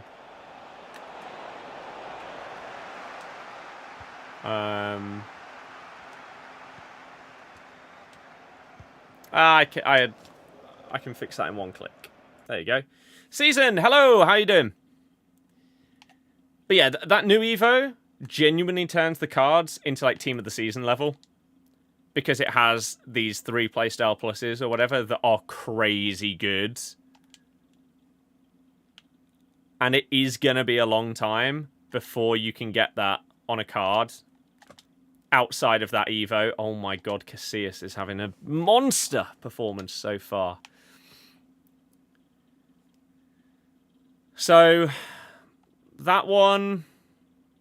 I would arguably say that that new 500k Evo is better value than multiple 100k Evos that have been brought out this year combined. I'm waiting for a speed boost of some kind. Because that's just the way that this person plays the game. Easy save. Not bad yourself. I'm doing good, thank you. I did used to play with Spanish commentary because the commentators were just really, really annoying. I couldn't tell you the last time I listened to English commentary on a FIFA or FC game. It's many years. Yeah, Spanish commentary's fun. Just because it breaks away from the monotony of hearing the exact same thing for months on end. That's why I did it. Just bang it. There we go. Hulit. We get that goal. Casillas is beat. Yeah, Spanish comms was fun. What happened to the, like, 3 speed boosts in the first 5 minutes? Did they give up on them? Okay, that's not where I aimed. That nearly cost me as well. I wanted it to go to Wesley. Oh, she's just jumped over it.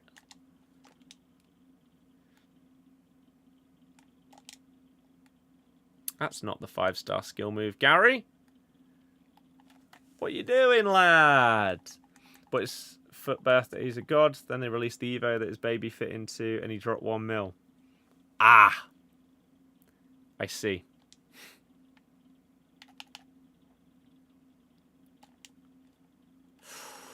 How am I? D Green, I'm doing good, thank you. How about yourself?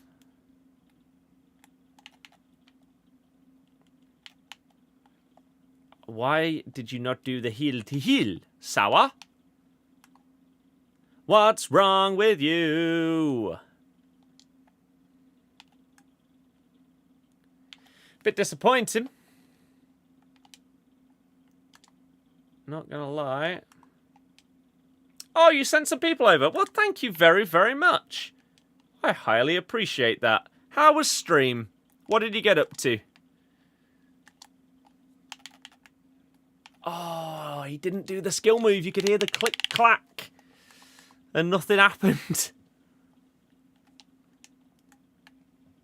Oh, Salma. Spent all your coins on Muller 94, Gabriel 93. Yeah, they do look good. Well done, Hulit. My right back's over there. Champs qualifiers. Nice. Are you at the level where it's a consistent quali? And there's nothing to worry about? Or is it a bit of a challenge? And if it is a challenge, how did it go? Because we just smashed through ours. This is game 1 of Champs.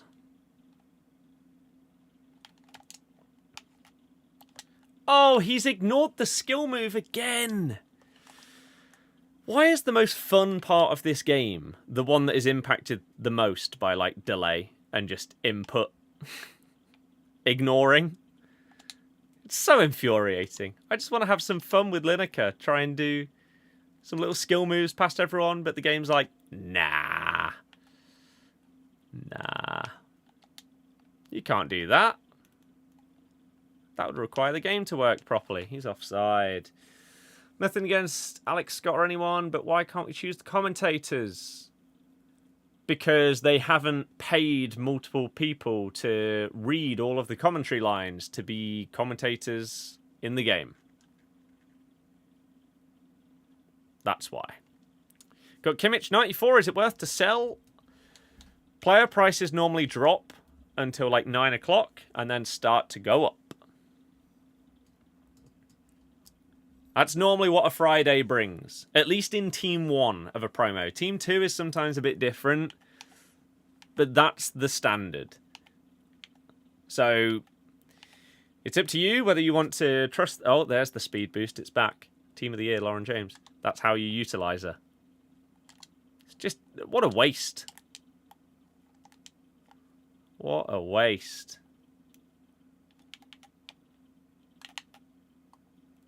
Oh, I wanted him to exit it the other way. I don't actually know if you can do that. Like, I use the skill move regularly, but... Oh, probably not with a... Oh, I guess it's the direction that you hold the left stick when you're exiting. I could have made him go the other way, and I maybe could have got past him doing it. Or at least kept the ball a bit further away from him. Speed boost? Oh my god, a skill move. Oh my god. No, that's unlucky. Nice. Lovely. Crap. I shouldn't have gone for that.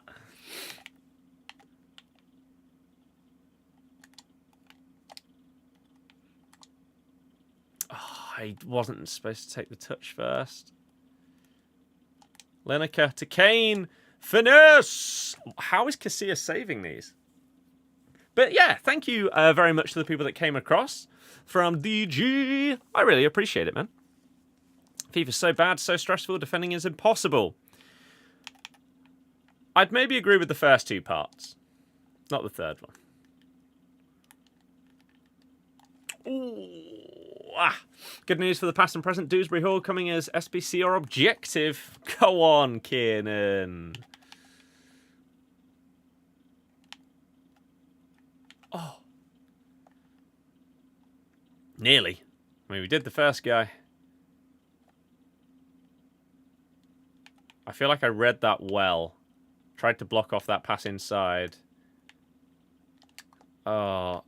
Oh, come on. If they had bounced that through, this is all that this opponent has, is just speed boost. It's the only way that they try and get past me. Zidane's passing to the wrong player. That does not help. How do they keep keeping the ball in these scenarios? That should have been an easy tackle and me come away with it there, but... Oh, come on, game. This person's not good, and yet they're only 1 goal behind. And part of that is due to my players just being a bit odd in some scenarios and doing some weird things. Gary Lineker, though, and that is why he should cost more than 80,000 coins. Guy is unbelievable. Love this card. So glad we have a usable Lineker, because I've been waiting for ages to be able to Evo his normal card, and it just hasn't happened. What? Oh my god, I thought he hadn't given that then. Didn't get a red, though. Wow. I need to put Trent on my free kicks as well, but I keep forgetting. Not that that one matters. But Trent has Dead Ball Plus, so makes sense to put him on them. Oh, I didn't predict them to keep going down the line there. Oh, that's such a cheap goal. Straight from kickoff as well. What you will not understand is why EA can't change draft. Is it true that the guy left? Surely other coders can work out what to do to improve draft. That is the biggest load of nonsense that I've ever heard. Like, for those of you that don't know what he's on about, there was a rumor that the reason why EA do not change the draft, like, ever, is because one person coded the draft and that person left the company and no one knows how to change it. It just doesn't make any sense. There's no world where one person is coding a whole game mode in the first place, right? But two, even if it was true, if you were getting rid of them from the company or they were leaving, then before they leave, you would have some kind of training that they would help for the next person coming into that position to be able to understand the code and work on it going forward. So no. That wouldn't happen in a company with 10 people, let alone one with, I don't know, hundreds, thousands. It just, no.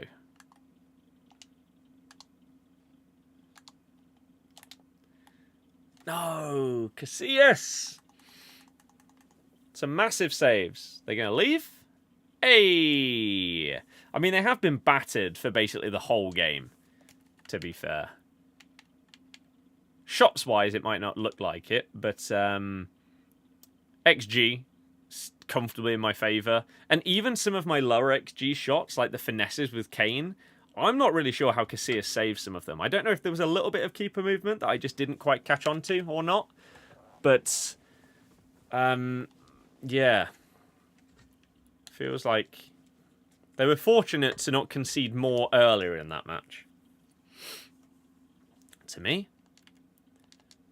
But thank you, as I say, to those of you that came over from DG. Thank you for bringing people over. I appreciate any of you that hit the thumbs up. My name is Scott. We stream and upload this game all the time. And we love getting you involved, whether that is in comments of videos or chatting to you in the live stream. So if you like the vibe, you can subscribe. We are also multi-streaming on Twitch. I will be bringing back multi-streaming on TikTok soon as well, just because why not? At this point, why the hell not? Ping. Good God. Oh, this game feels laggy.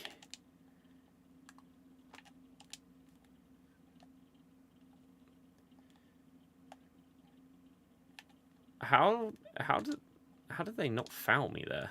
Like, they didn't get the ball, but also didn't foul me? Odd. I feel like I was also slightly underutilizing this Hullet. It is obviously the Thunderstruck one. Oh, why did he stop that halfway through? It's not the whatever the newest one is. Is it Dreamchasers Hullet or Fantasy? I can't remember what it was. Foot Birthday? Don't know. The new Hullet. It's not that one.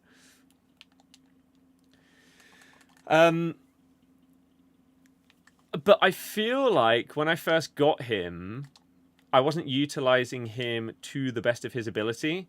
It feels like, at least with the card that I have, his best position is cam, not centre mid. And it feels like having Zizou as the centre mid and Hullet as the cam is a much better utilization of the two players than Hullet at centre mid and Zizou cam. I don't know exactly why that is. Because you look at like their stats and everything like that, and maybe you wouldn't think that that's the case. Which is why I had it the other way around at first, but... I'm finding that to be a much more successful setup of this team.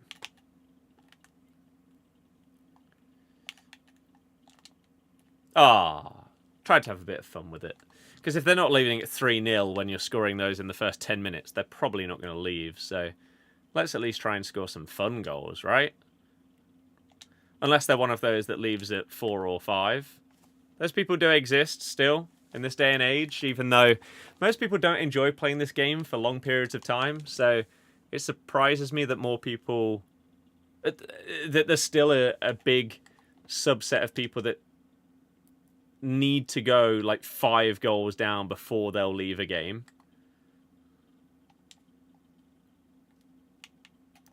Oh, that was a beauty of a touch. And Hullet makes it 4. Oh, there you go. 4 is their break point.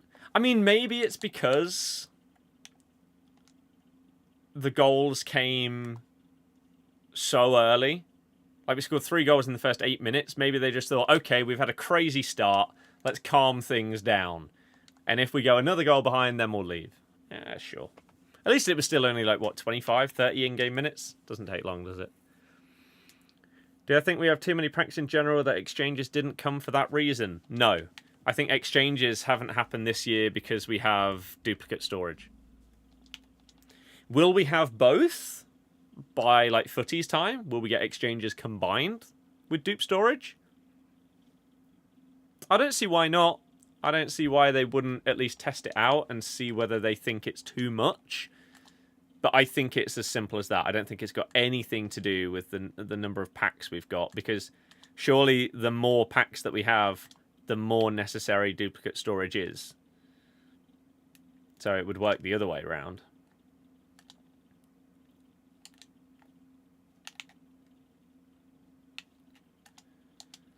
Oh, okay. I don't know what's going on there. Ball is bouncing around multiple times. Back to Hullet. Oh, come on. I pressed pass. Broadhead.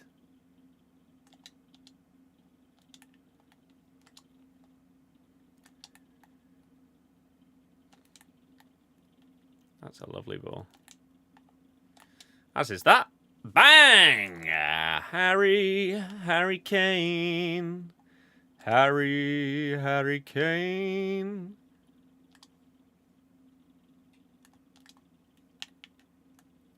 It's mad how unbelievably good this card is, and it's not even the best version that you can get of him.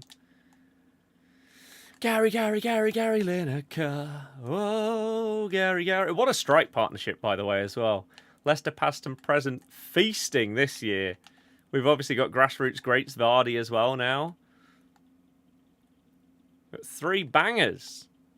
Without Evos is the craziest part. Like, obviously, most people's past and presents can get to a ridiculous level if you are on it with Evos. But without it, whew. Maybe I could have done a low driven there, but it doesn't matter.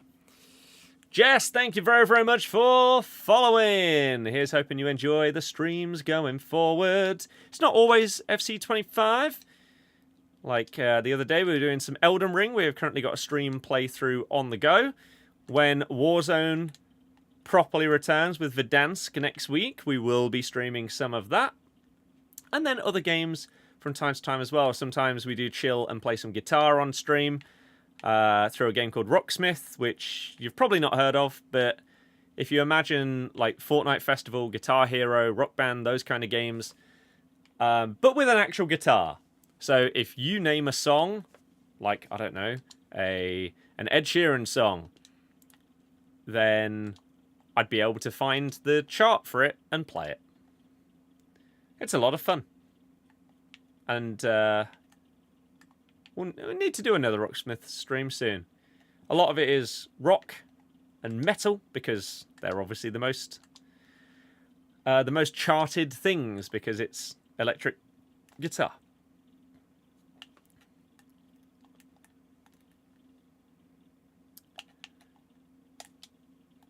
Oh, nearly. One of the things Net often says is we don't have common cards to do player picks, but not going to lie, although you do slightly agree, you think unlimited player picks would be boring. I agree. I don't understand Nep's obsession with wanting a constant menu grind. I don't get it.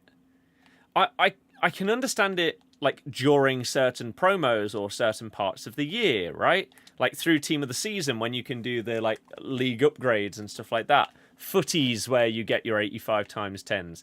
Even Team of the Year where you've got your league upgrades, right? Sure. They make sense. But I think constantly having like unlimited menu grind content is... Oh, I should have done it this corner. It's not what the game needs. I feel like it just makes it more boring.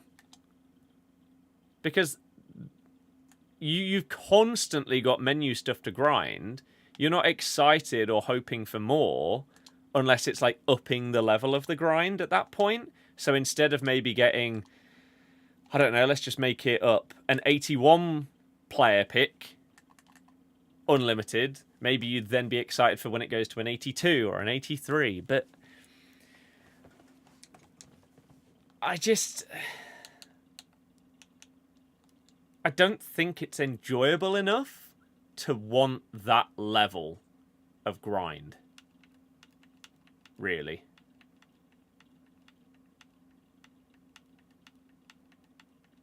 I feel like so many things in terms of like the problems with this game and game series come from it not being about having fun anymore.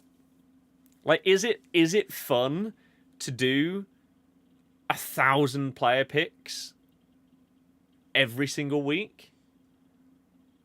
I don't think so.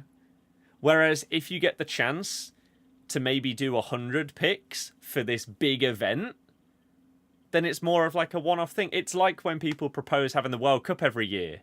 It would lose a lot of its hype and energy because it's a lot more common. It's why the Super League, even though the idea of the Super League was you get the biggest teams in the world playing against each other every week or 2 times a week. Sure, that's interesting at first, which is why the big games in the Champions League are really interesting.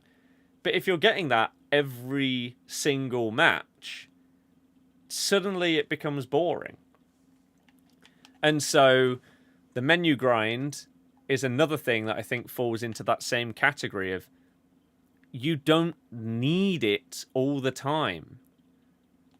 It's not beneficial to have it constantly rather than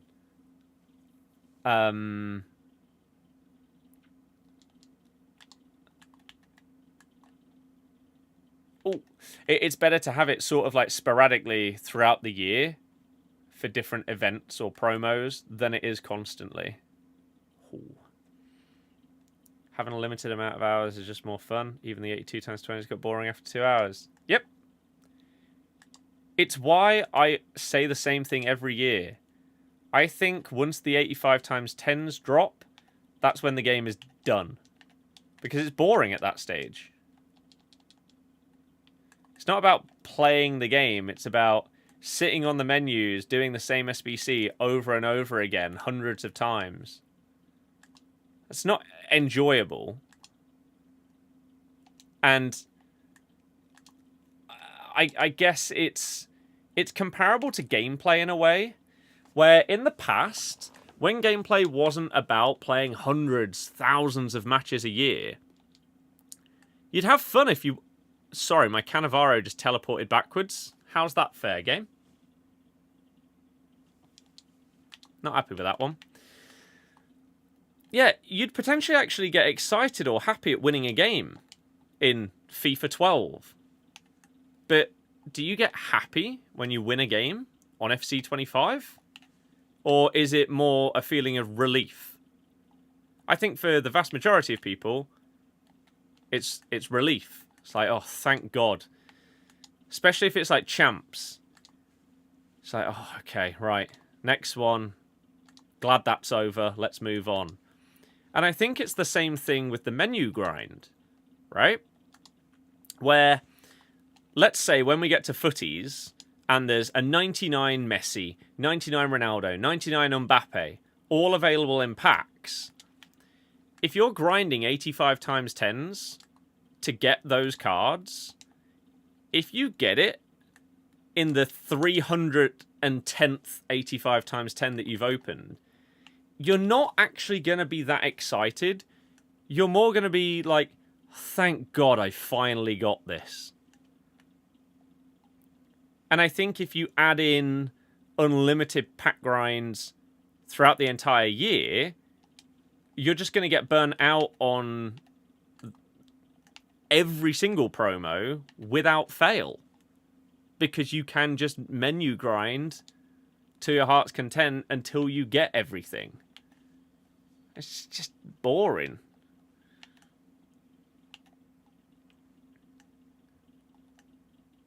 So there's a lot of things with NEP that I do agree on and have over the years because, I mean, we've both been doing this for a very, very long time, and so we'll agree on a lot of things.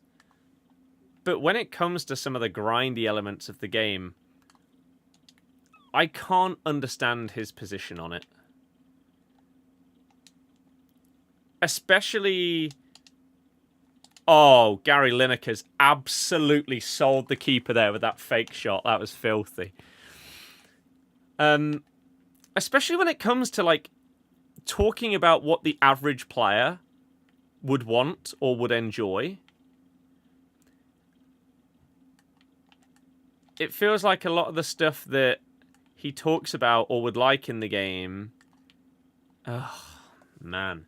I thought he was offside. Is so grind-centric that the average person won't even be able to utilize these things.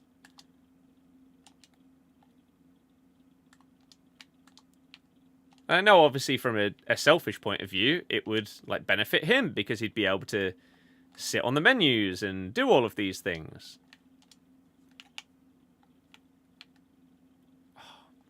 No, why did Lineker get in the way there? And so maybe that is the only reason why he'd want it. But that doesn't mean that it's a good thing for the game. Like, to me, it would be a great thing for the game if everyone got given a 99 rated Jamie Vardy tomorrow, because I run a past and present Leicester team.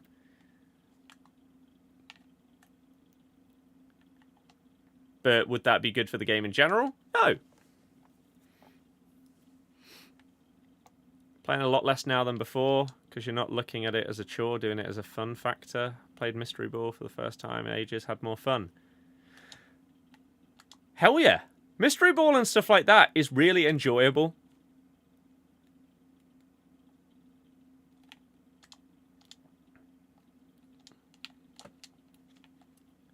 Oh, that's such BS. I was just bounced off of his player. And somehow he's come out of it with the ball. So jammy.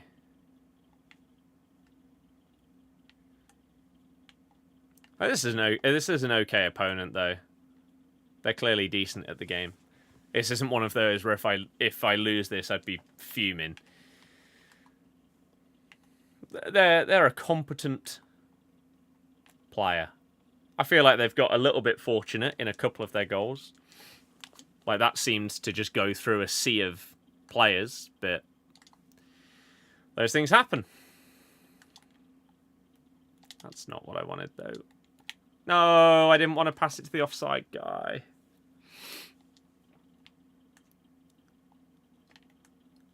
But yeah, the people that I don't understand are the ones that do, like, grind the game even when they don't enjoy it, when they aren't a content creator or something like that. Those people baffle me, that they won't just play something else or do something else. I don't understand why you're putting so much time into something that you know just annoys you. It's really weird. Start team grind has gone downhill. Yep. Yep. Absolutely. Like, I don't mind the fact that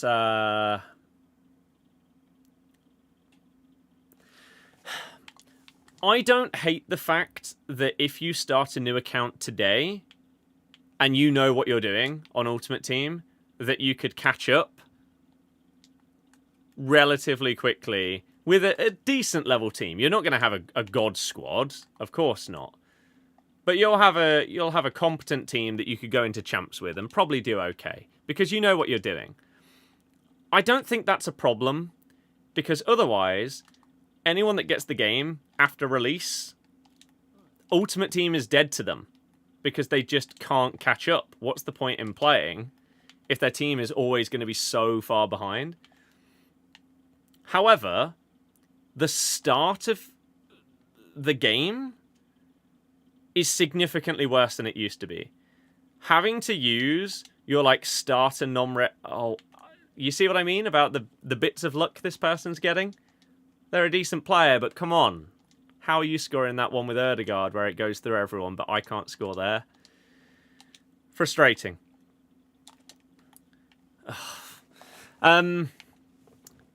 Yeah, having to use your starter gold players and then sitting with your rare golds, getting your first 86 rated card, getting your first special card.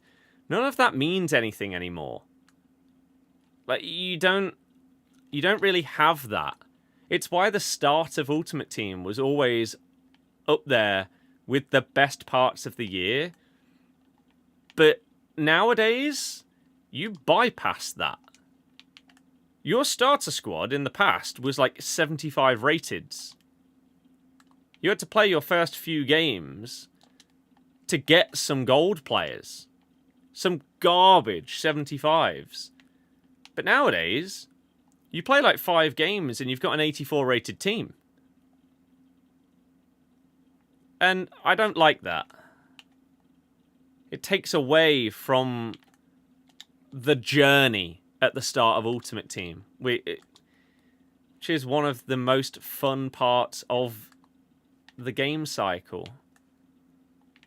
And due to the way that they've changed packs and everything like that, you've killed that.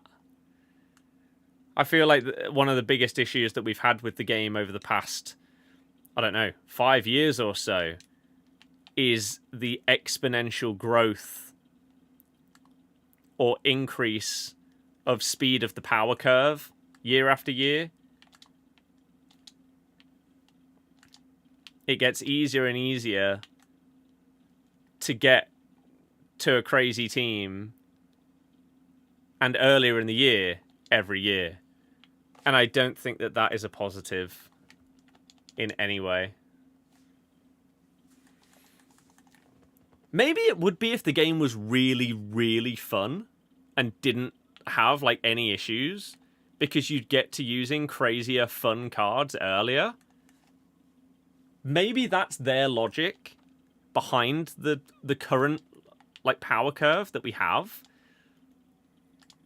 But they have to know that most people don't enjoy playing the game because of things like the delay in champs and everything like that. Players like, what is this? 93 Hullet. Missing the target from there. Why? How? That's not enjoyable.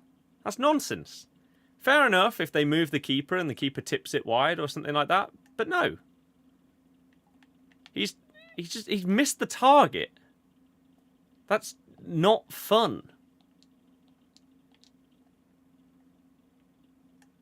And again, all of that whilst you're playing champs with a bit of input delay or ignored inputs in every match. Having crazy cards doesn't matter if you're not going to enjoy using them because of the gameplay.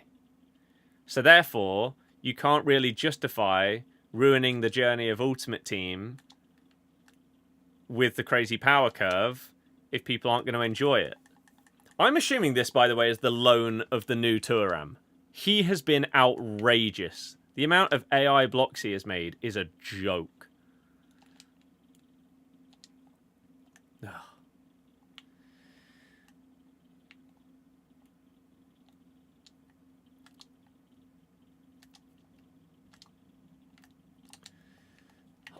Upper Meccano. Huge. This will feel like a slightly undeserved loss. It won't feel ridiculous. But, oh, game. I just feel like when it comes to the 50-50s of like little luck-based elements, they haven't fallen my way in this match. And if they had, I feel like the result could easily have swung the other way. And those are a bit frustrating.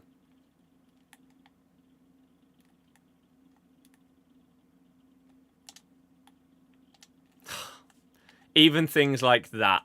That bounce could have gone anywhere. He has low driven plus and it didn't go round the keeper.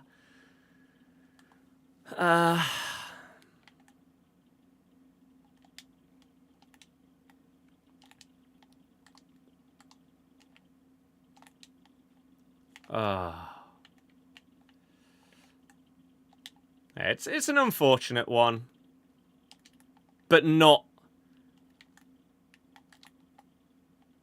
one of those horror losses where you come up against, like, if you're a Div 1 player and you come up against someone that is like a Div 8 player and somehow lose to them because their keeper turns into Superman. They have one shot against your 20 and they somehow win. Those are the depressing ones. Nice. I rate that. That would have been a sick goal. I thought that they were just going to time waste by going backwards. That was pretty sick. Tomodachi Life coming back for a new game is sick. I've never heard of this game before. I've seen that people are really excited that there's a new one. I never knew it existed. Very, very excited, though. I'm hoping that either pre-orders or deposits for, like, pre-orders for Switch 2 do go live on Tuesday or whenever it is. Higher XG. Not that that really matters in a lot of games, because you can bang finesse shots from outside the box that have 0.1. Like you said other day when you said you don't lose out if you miss out on promos because you can come back and not lose out. That's also ruined the point of grinding. Yes. So, for anyone that wasn't there when I explained that the other day, I think one of the problems that we have with this game, and that it comes down to the power curve, right, is because of how easily you can catch back up if you miss a couple of promos. It sort of means that playing the game after November, between November-ish and Team of the Season, can be relatively pointless. Because it's so easy to catch back up instantly that it's as if you've not been away. You basically don't really get rewarded at all for playing the game consistently throughout the year. When someone can make a new account in a month's time as soon as Team of the Season starts and have a similar team, potentially better team than you after the first week of Team of the Season. This is interesting.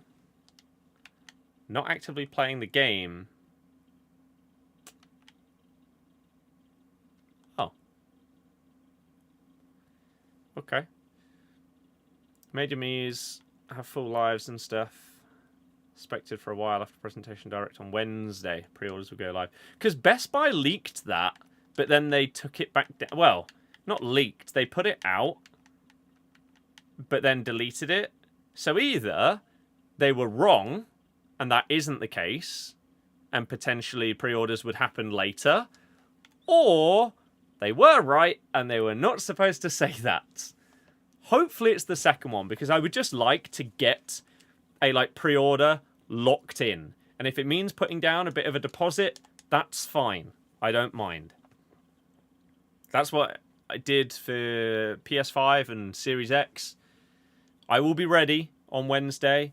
I'll have multiple sites up, ready to go. Logged in, ready to order as soon as they go live. That's what I did for those consoles. And I ended up ordering 2 of each. Just to make sure, because I didn't trust Tesco. and their pre-orders, because I'd never pre-ordered something through Tesco before. Ended up getting them on Amazon as well.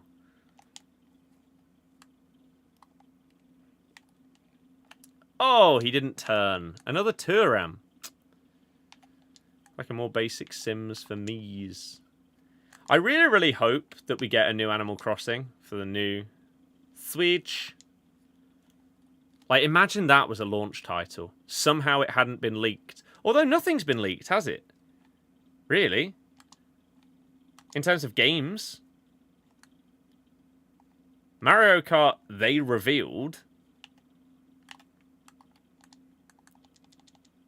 But we don't have a clue what else is coming.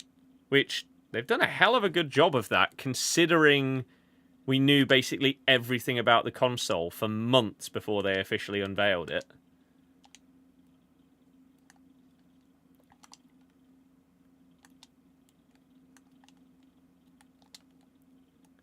Nice!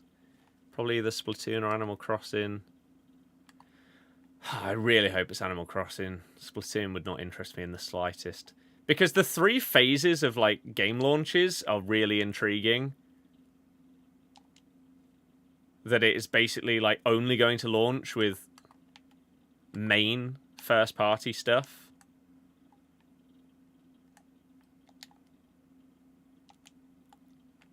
I'm also intrigued whether...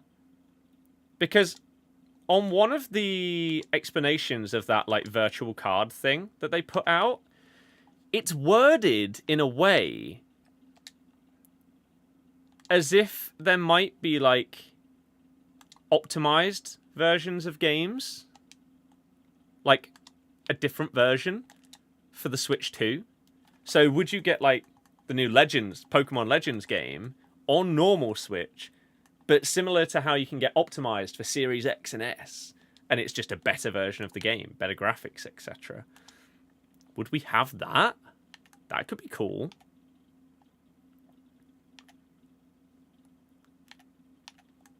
But yeah, Mario Kart, Mario Odyssey 2, or something of that ilk, and an Animal Crossing, and that'd be Dreamland for me. Absolute Dreamland.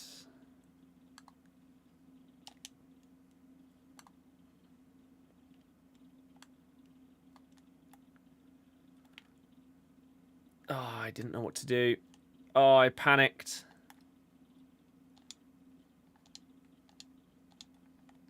That's such a bad pass, but it doesn't matter because he scored anyway. Pokemon Gen 10 on launch? That would be outrageous. I don't think there's any world where that happens. Because it feels like everything Pokemon gets launched. Leaked. So I feel like we'd know. There were massive rumours about more remakes happening. So maybe they would. Would you watch the pro scene if the tournaments could be an 11v11 series? I'd be more inclined to watch it if it was 11v11 than 1v1. However, I just feel like this game at the highest level is just boring. Because of how much it revolves around meta stuff and those tactics and stuff like that. I feel like even 11v11, it would be dull.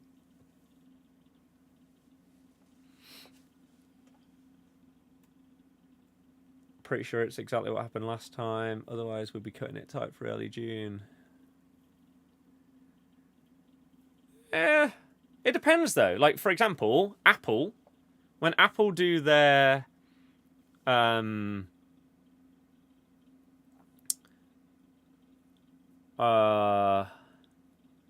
their events for, like, iPhones and stuff like that, pre-orders go live, like, a week later than that.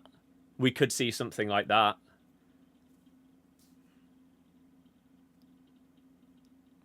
Good way early on to give people the full use of the system. Say Tears of the Kingdom enhanced to 4K. Yeah, something like that. teams qualified will be the whipping boys, the big dogs, but still. Yeah. That's pretty solid. I just, as I say, I think this game, and it has been for years, since like FIFA 17 or 18, this game at the top level, competitive, is not enjoyable to watch. It's just dull. Because every single match is the same. In terms of how people play, the formation, the tactics, the players that they use, even though they've got access to every single player on the game, they all use the same ones. It's just boring. And if you showed me, without like a face cam, the footage of 10 different pro players playing the game, I'm not sure if I'd be able to tell you the difference between any of them. Whereas if you look at that on other games, it's incredibly different. I think that's one of the reasons why I loved Halo 3 so much, is if you watch the difference between, I don't know, like one of the Ogre twins and Snipe Down playing the game, you're not seeing the same thing. But this, it's always the same. Pokemon Gen 10 is next year. Next year's anniversary would have been revealed in Pokemon Presents. I mean, they could have held it back from the Pokemon Presents to not spoil it. We'll see. Apple is much more streamlined. Consoles often don't have the same luxury. I would agree with you if it wasn't for the fact that they will already have millions of them in production right now. They know how well it's going to sell. It's going to be absolutely monumental. Do I think 6G will be introduced in the future? Yes. I don't know why that would even be a question. Whether it's called that or something else. Obviously, yeah. They're not just going to improve the technology like tenfold and keep it the same like name and everything like that. Even though it doesn't make any difference, they could just improve 5G networks to make them significantly faster and keep it called 5G. They won't. Because the first company that does it will want to say that they've made the leap in technology and call it 6G or whatever. Like you currently, the newest devices have like, is it Wi-Fi 6? Something like that.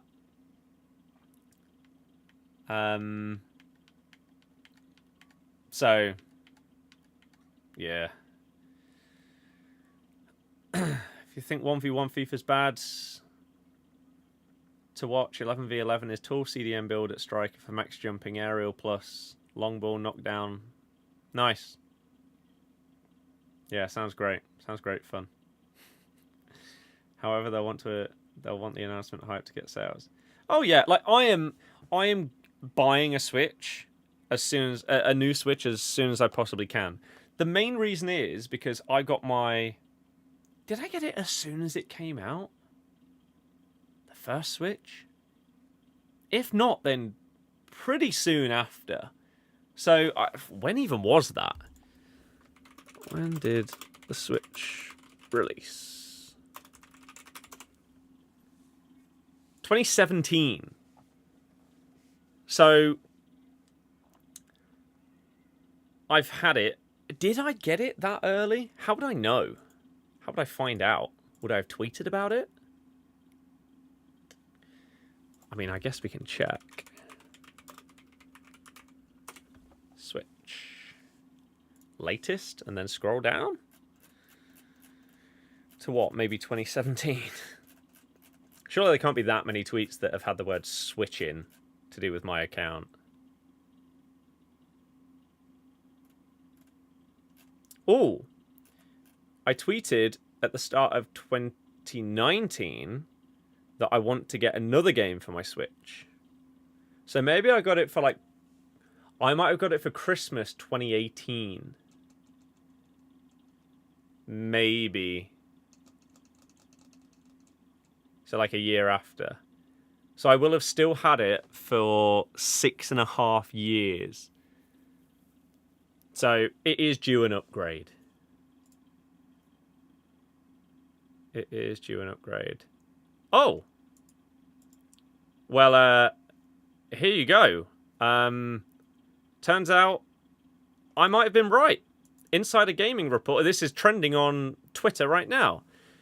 Insider Gaming reports Nintendo Switch 2 pre-orders set to go up April 9th. So, a week after the presentation, just like Apple. With an exclusive collectible coin for pre-orders, according to documents from a large US retailer. Console launch in June. I can't believe we still don't have a leaked actual release date.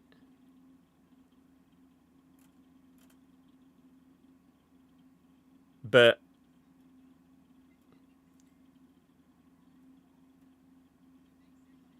April 9th, apparently. Okay, I mean, it would give more time for people to prepare. A bit like when they did the Series X and PS5 launches, where you knew the pre-order date, you just didn't know what time it would go live. Mers, hello! How's it going? Have I managed to pack any Team 2 players? No. No.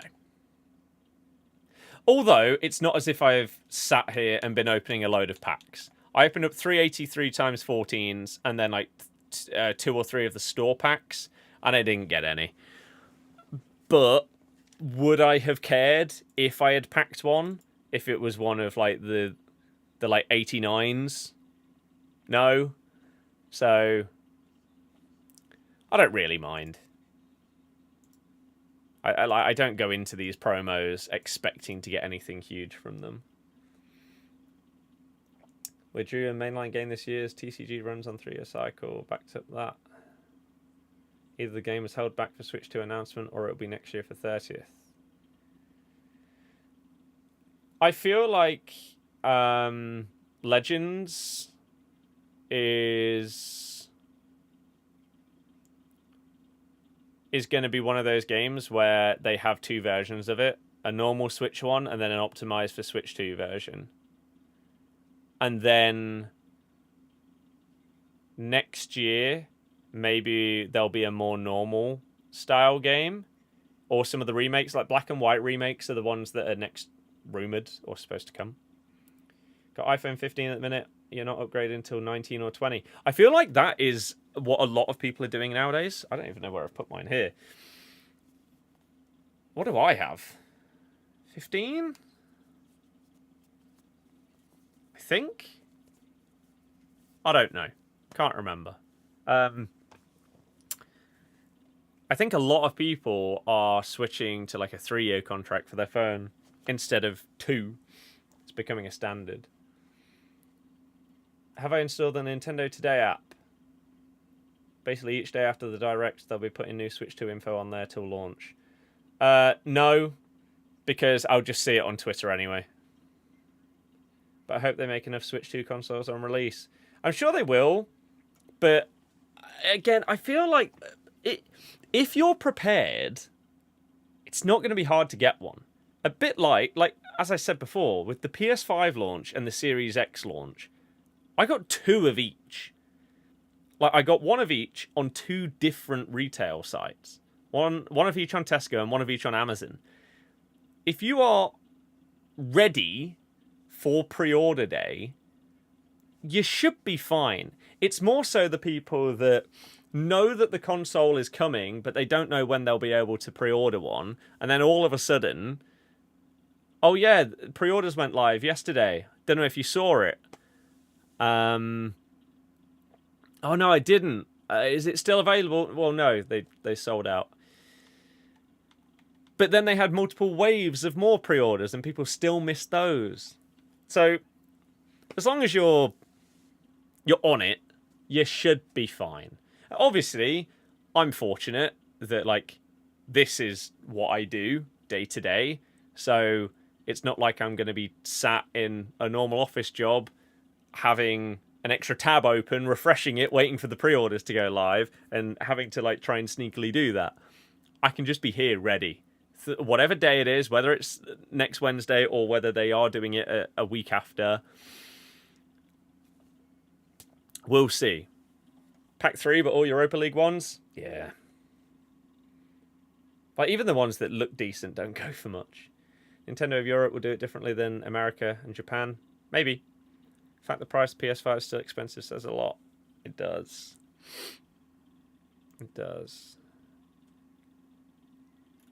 I had to get your PS5 through Virgin Media. I think it was a couple of months after release, managed to get it. Yeah, I remember having to help my mates get theirs by like signing up to, was it like a Discord or something like that, where they would just put in links immediately when stock was in on a certain site. The link was in. Quick, send it to them and make sure they can get one. And I had to do that for PS5 and Xbox. Try and help. How long do you think we got until Game and CX will close down? Probably not long. Especially with Nintendo doing this... Nintendo are doing this digital game sharing, digital game cartridge thing. I think we are very much heading towards basically everything gaming related being digital, which is a shame. Like, for someone like myself, I know you can't see it in this setup, but for those of you that have been here for a while, you'll know my old setup. It's still here, it's just below where the camera line is. I've got hundreds and hundreds of games here from different consoles, and I like to get physical versions of games. The downside is nowadays, the vast majority of the time, it is at least a chunk cheaper to get it digitally. Like, especially from somewhere like Game. Game is so expensive. Why would you get it from Game when you can get it, even a physical version, from Amazon for a few quid less? There's like no reason to do so. But then, if you don't care about the physical, you can get it for another $5 cheaper by going on like CD keys. So this is the issue with those kind of places, is it's just so hard to justify it. I think with CEX it's a bit different because they have so many different bits of technology in there. And you don't just go there for games. You'll go there for like laptops, iPads, all of these different things. Picking up second-hand ones and stuff like that. Neither Game nor CEX would probably still exist if all they did was sell games. Whereas, I don't know, you go into Game nowadays, you can probably get like Pokemon plushies, the trading cards, all of these things you can buy. Again, your technology and stuff like that, like your Meta Quests and all of those kind of things are in these places. So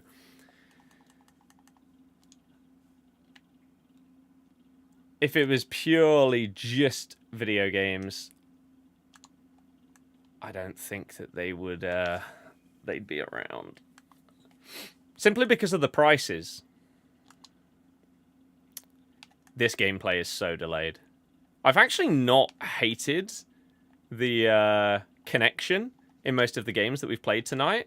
It's not been awful. However, this one feels shocking.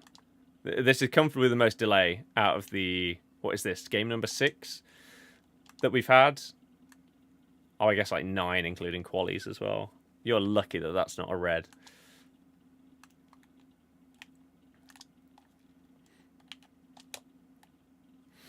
Gary Lineker. Game isn't really a game store now, sells toys and gaming cards. I think CEX more for collectibles. Yeah. Like, if I was going to CEX to buy a game, it would be probably like a 360 game or something like that. Or even, if it was like a current gen game, it wouldn't be a new one. It would be getting something that I didn't get on release that is now available cheap, second-hand in one of these stores.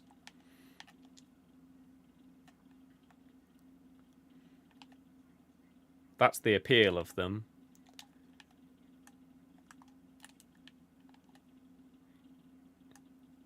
You do have to wonder as well whether at some point they'll have to change their like trade-in practice, because you get ripped off, but everybody knows that you get ripped off. If you trade games into CEX, and even Game aren't great for it, but if you trade a game in and they give you a $5 so that they can then sell it for 25, how long can you do that for before you have to give people £10 to sell it for 25?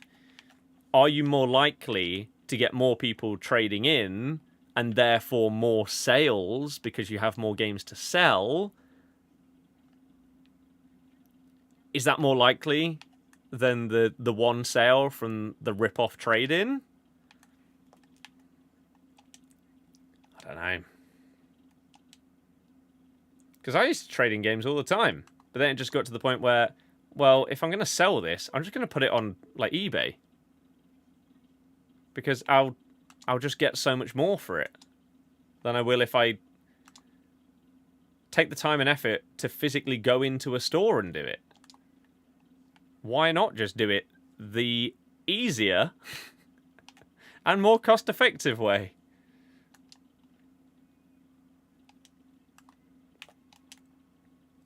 Oh, I should have drilled that into his feet.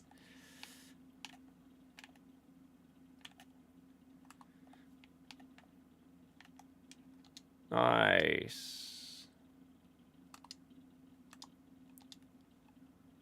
Crap. How many games of Champs are you going to be playing today?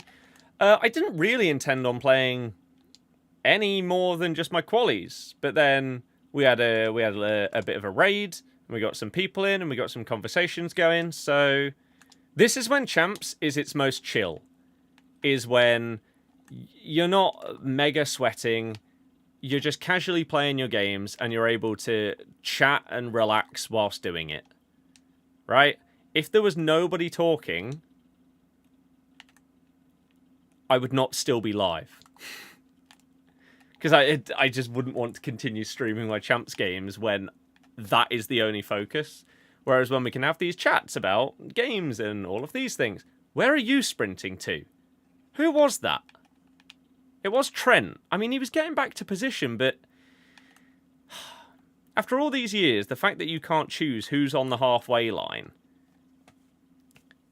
I could have been gone there for 4-0. But because it's Trent on the halfway line, unless I manually trigger a run, his first instinct is to sprint back to position. So why is he on the halfway line in the first place?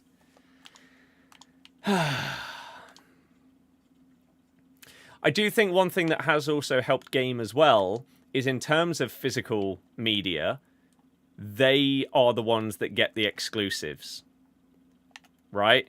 So if you're getting like this crazy special edition of a game, it's going to be at Game.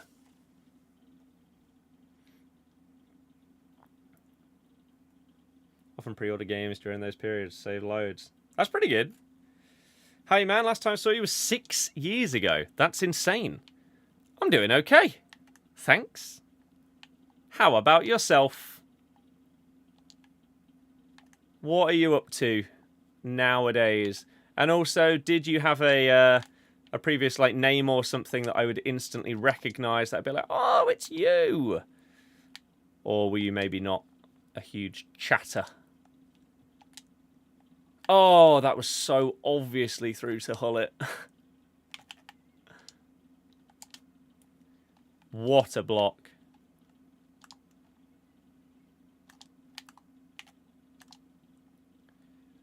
That's a lovely ball. How on earth are you only 1 goal behind? Customize corners, choose players where they stood, what runs they would make. Yes. That was a thing. I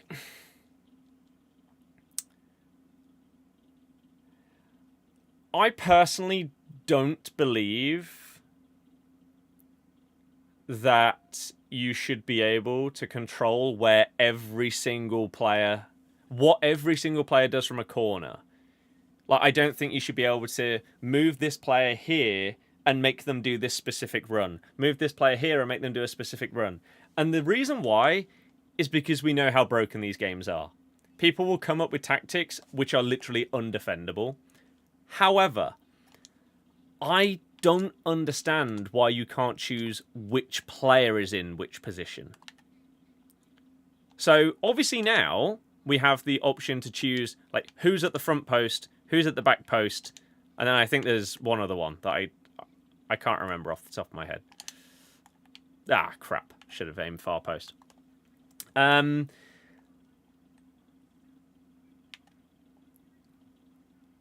But why can't I choose the player that stood on the edge of the box?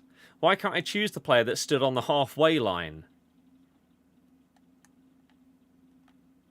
Like, if I'm defending a corner, I want to choose the player that I'm about to counter-attack with. If I'm attacking a corner, I'd like to choose the player that's sat back. So that I know that if for some random reason it chooses my Gary Lineker to be on the halfway line when I'm taking a corner, I know that as soon as they counter-attack, Lineker's just going to sprint out of position to try and get back to striker. So I'm then screwed. I don't have a defender left back there. So why can't I change that? Those are the bits that I feel, especially in this day and age, how can we not customize that? Crazy. To not having the risk of damage on digital. Yep, that is a big thing as well.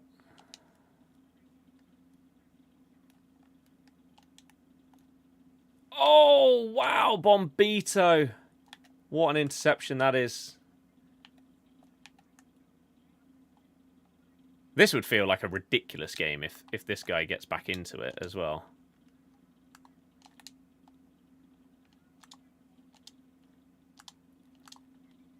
Oh, shocking pass. Oh, he's taken so long to pass it. Like, this person is not good. At least with our loss, even though it still was a bit harsh in some of the 50-50s that we fell victim to, at least they were a decent player. This person does not feel good. And as I said before, this is comfortably the worst gameplay that we've had in any match tonight. Connection-wise. This is the first game where I felt proper delay tonight. Like, this is horrible to play. Trying to do skill moves and quick dribbles and turns and stuff, it's just not possible. Completely kills the way that I like playing this game.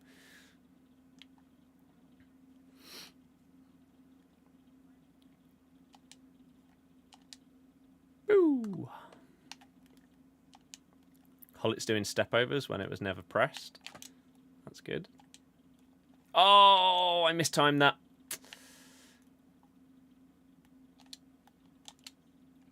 I was going to say, I don't know what you're doing there, but you're not getting away with it.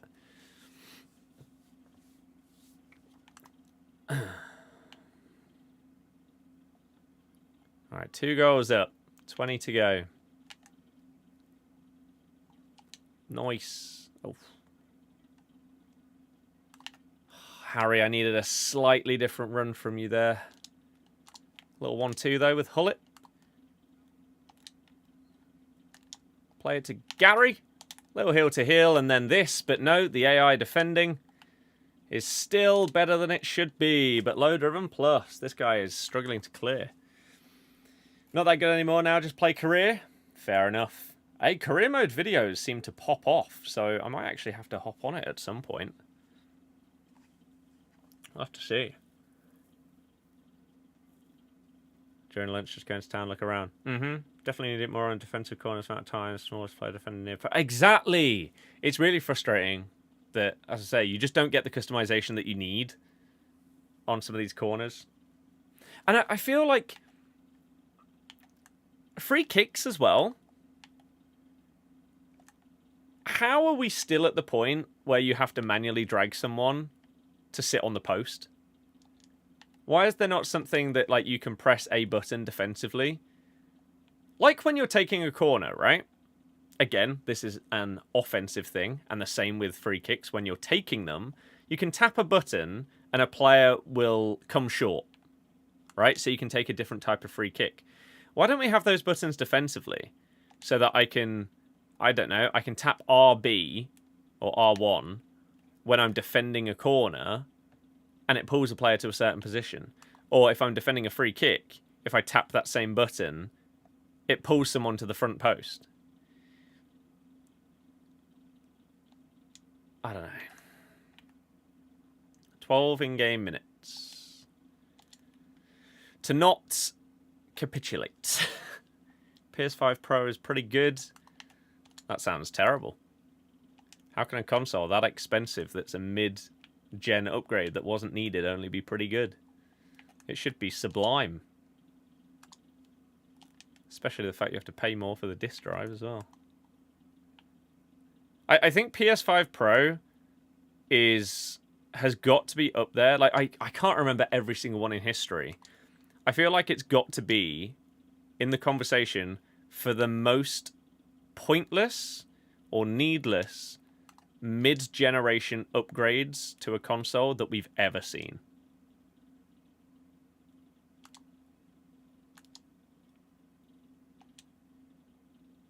Unless everything that they said about the PS5 is actually lies, like when on the box it says you can play in like 8K and stuff like that. How many wins do I average now? Well, the thing is, back then, FIFA 17, when you were watching the goated years of FIFA, the best FIFA of all time, the best I got was 35 out of 40, right? Top 100 with Alexis Sanchez up front. And then I packed another Alexis Sanchez from the top 100 rewards. Nowadays, I don't care about trying to get the top ranks. Because it's not fun to sweat on champs. So this is why I normally play champs on a Monday evening, off stream, in bed. I chill, and I play through my games. And I don't really care how well I do. I don't get angry or anything like that. Obviously, you can get frustrated because the game has frustrating elements in it. But I'm not going to sit there and be seething at the game. Nowadays, we just chill and play through. I average, I would say, 10 or 11 wins nowadays. Could I push myself to average 12 or 13? If I really wanted to, sure. Right? Because I've done it a couple of times. If I really, really wanted to use the most meta tactics and formations and stuff like that, maybe buy a couple of players that are the ones that will make it happen, I could probably do it. But I just don't care enough about either the rewards or being that good, because it doesn't feel rewarding.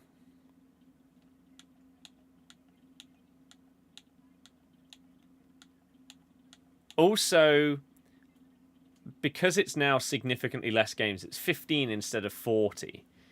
Over 40 games, if you have that loss against someone that is comfortably worse than you, but they got lucky, as I said before, maybe their keeper's Superman, you have 20 shots, have like a 9 XG, but somehow don't score a single goal, and the opponent has one shot, 0.2 XG, and scores. If that happens when there's only 15 matches, that has such a huge impact on what rank you can get. Whereas in the past, when it was 40 games, didn't really matter. Yeah, it was annoying, but that luck and fortune has so much more time to balance out that it's not as big of a problem. So I think that's actually a hindrance that has been overlooked by a lot of people when they want less games in champs. That it's so much easier for things to get screwed. Or like a DC. You're winning a game 2-0, you randomly get disconnected from the servers, you get the loss. Suddenly, you now can't get the top rank. Because you need to get 15. Or whatever. Whereas previously, you could have afforded to have that happen 5 times. So there's pros and cons of it changing in the way that it has.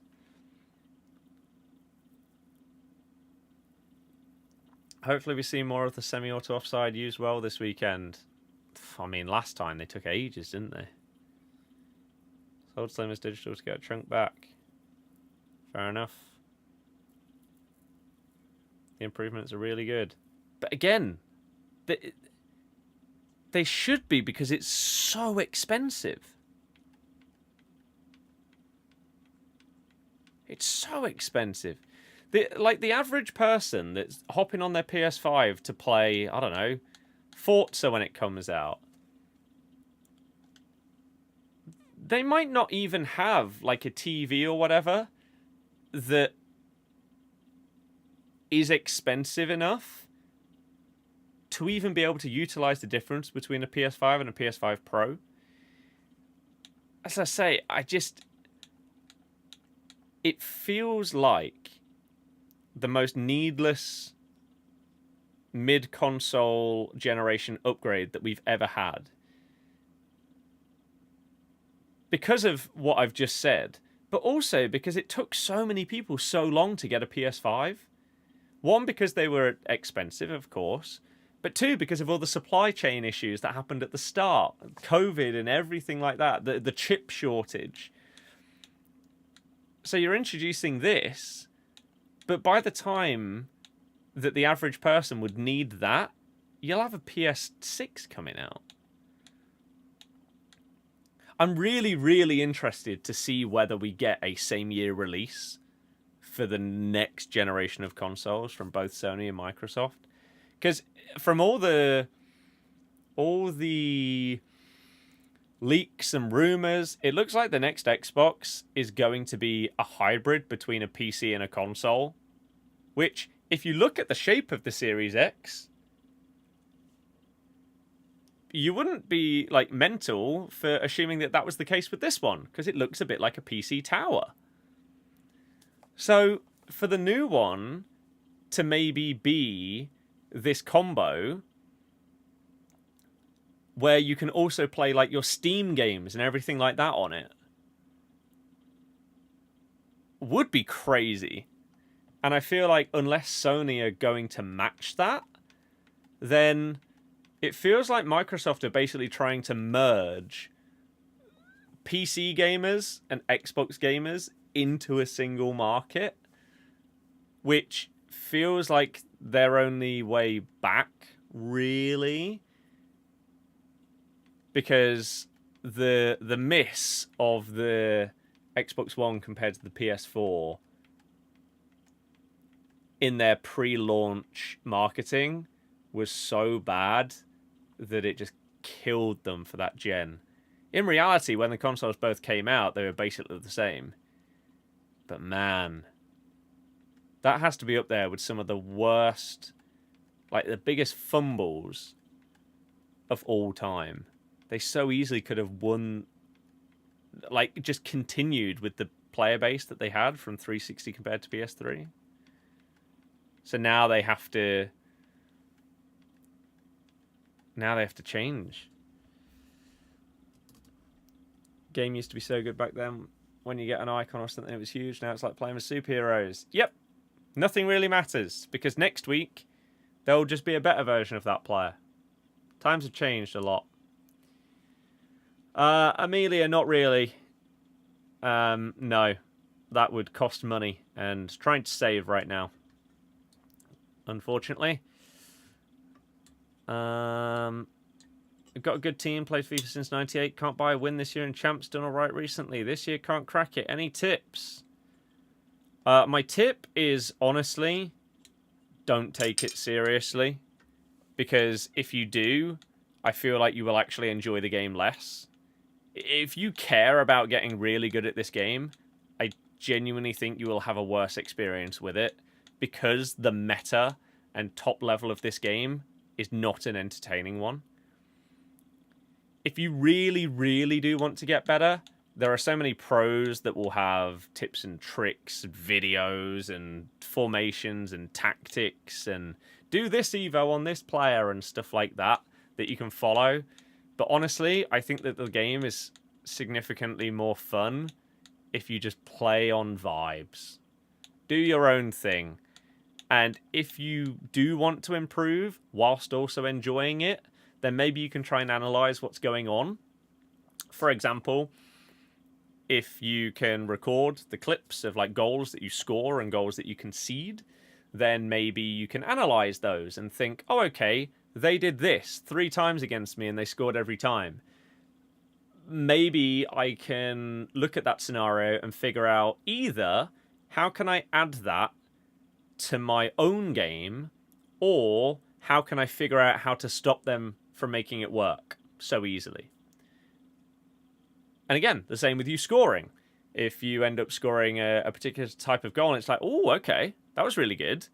How can I replicate that going forward? Then again, self-analysis is a way that you can do it without having to watch all of the tutorials and pro stuff. So it really depends on what kind of level you want to get to. As I say, I normally average like 10 or 11 wins each weekend. I'm fine with that. If I really wanted to try and become a 15-0 player, I could grind this game every single day, learning the most meta tactics, formations, gameplay mechanics, and abuse them every single match and try and do it. And maybe I'd get there. Would I enjoy doing it? I don't think so. I really don't. If Sony doesn't leave Steam, that would mean PlayStation games will be playable on Xbox around 6 to 12 months after release on that. Yep. Well, maybe not even that long. Maybe not even that long. 10 wins is a pipe dream for you. You'd take 5 easy wins instead of 2 wins at a push. Yeah. But, I mean, you say you've played FIFA since 98. I'm basically the same. The first FIFA that I played was 99. We have FIFA 95, but the first one I played was 99. But I'm playing this game basically every day. Like, it's my job to create content on it. Like, look at my hours on this game. And okay, to be fair, a chunk of that is potentially like idle hours of it just being on, right? And it's just been left. So even if you took, though, a quarter of that away, right? Over 30 days.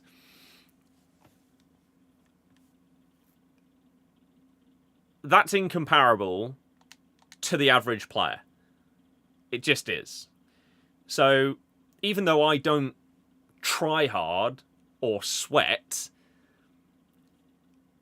just having the amount of time and experience of different situations and scenarios in games is going to benefit me. And doing that year on year on year on year, like, if you're doing that and you're playing champs basically, like, at worst, every other week for 8 years straight, then it's kind of expected that you'd be doing this kind of thing. If at any point during that time you actually played, like, to try and get to a decent level. If you played that amount but played purely casually and, like, only went for skill move goals and stuff like that, yeah, sure, maybe you wouldn't be able to hit 10 wins or whatever, but who is number 1? That's a good question.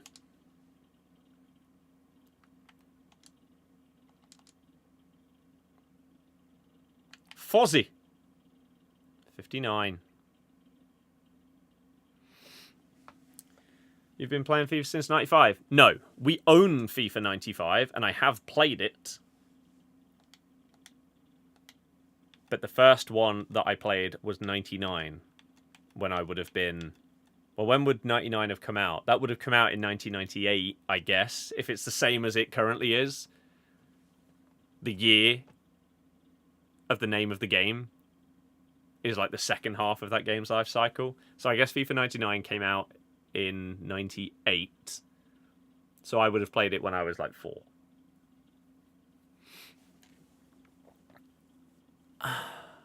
Would be awful record if accurate. 43 days, no wins, no goals. Yeah. I don't know why they bother having those stats if it just doesn't work. Like, why is this a thing? Stupid. Are there any Ultimate Team achievements I don't have?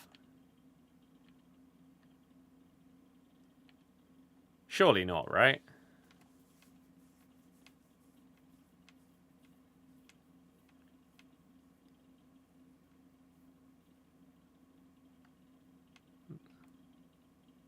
.25 precision passes, I guess, maybe. Precision shooting, don't use. I mean, they're not specifically Ultimate Team. Create, customize, name your own tactic. Could do that. Tactical preset from any manager in Ultimate Team. I've not done that. Even accidentally, I've not done that a single time. That's quite surprising. So that's the only specific one. Yeah. 83 days. My goodness. Would you take the old Foot Champs rewards nowadays instead of current ones? I don't think you can compare them. Because you talk about what champs used to be in terms of rewards, but the game was so different, right? You wouldn't have this team. You simply would not have this team. Maybe in August you'd have this team. But before then, no chance. So you can't really just bring back old rewards and plonk them into this game and they work. For example, top 100 in champs, monthly rewards, you'd get, what, 1 icon, and then 44 red versions of informs? Would people care about that nowadays? No. No, they wouldn't. I mean, I guess if you could use the red ones in SBCs, then they'd be useful. But those aren't the cards that people give a damn about. Even the icon, unless it was a promo icon, who cares? So even the top tier of rewards in the past, they don't fit the power curve of nowadays. Like even rival rewards in like Div 4.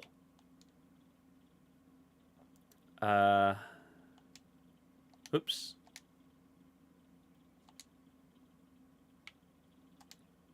Upgraded rival rewards in Div 4 are probably comparable to like old champs rewards. So it's just not the same. Let alone like, I think for 15 games in champs with qualifiers, so what, 17 matches compared to having to do like the DKT and then 40 games. You're at like a third of the matches that you needed to play to get champs top rewards. And this is without monthly rewards. This isn't close to comparable. Like this 85 times 30 is probably comparable to the entirety of top 100 back in the day. Let alone all of this other stuff. So, yeah. What's actually the difference between 10 and 11? Because I don't care normally which one I get, but I don't know what the difference actually is. So we got 2 of 4 85 plus. That's 2 of 5. You get 2. Oh, you get 2 either way. Okay. 84 times 10, 2 times 3. 85 times 10, 2 times 3. 82 times 20, 88 times 2. 82 times 20, 88 times 2. So you get 25,000 more coins, and this changes from an 84 to 85 times 10. For going up from 10 to 11. Whereas I think the drop, yeah, the drop to 9 That goes down to 84 plus. You do still get 2 picks. You get 2 Team of the Weeks. You miss out on, again, 25k, the 88 double. Oh, and that's single players rather than 3 players. The jump from 9 to 10 is much bigger than 10 to 11. And then you have that leap of 11 to 13 wins, which is just such a massive jump in terms of how difficult it is to get there. And I guess the rewards do reflect that in what you get. Like, the coins aren't that much more, but the packs, like, that jumps up. That jumps from 88 to 89. That goes from 82 to 84. That goes from 85 to 86. That goes from 1 of 3 to 1 of 5. It is a big, big jump. One that I haven't done this year. I've hit 12 twice. But again, if I really wanted to push myself, could I get a 13? Probably. Probably. If I didn't have an... Like, if I had a weekend without bad luck, and I really, really sweated it out for, like, all of April, I think I could get a 13. New Balotelli, really good. Put him in the 500k Evo. I tell you what, I like that, because it's more unique. Got 2 wins to 3. Just purchase 6k points. What's best packs to open today? Firstly, in the future... Instead of buying points, you should go to fifacoin.com and use code BIRD at checkout for a discount, because it's much better value for money than buying points. And it also helps me out. The more people that buy coins over the next month, the better. Thank you very much, anyone that does. Cheers. I would love to stay partnered with them for a few more months. Honestly, I don't know. I don't know. Everybody's golf does look good. I did have that on PS1. So I'd be interested in that going forward. I mean, you could go mental and just go for like the guaranteed hero or icon, but it's probably not the best decision. I don't know. Is there anything that's tradable? This one? 11 times 84. You also get some loans. You'll actually make some coins back from it, and if you do get something good, then you'll get massive coins. Probably something like that. But yeah, I would buy some coins instead. I think that is the better thing to do.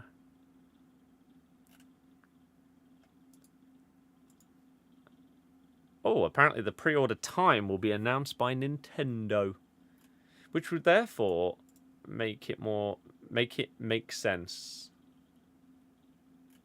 to be on the 9th.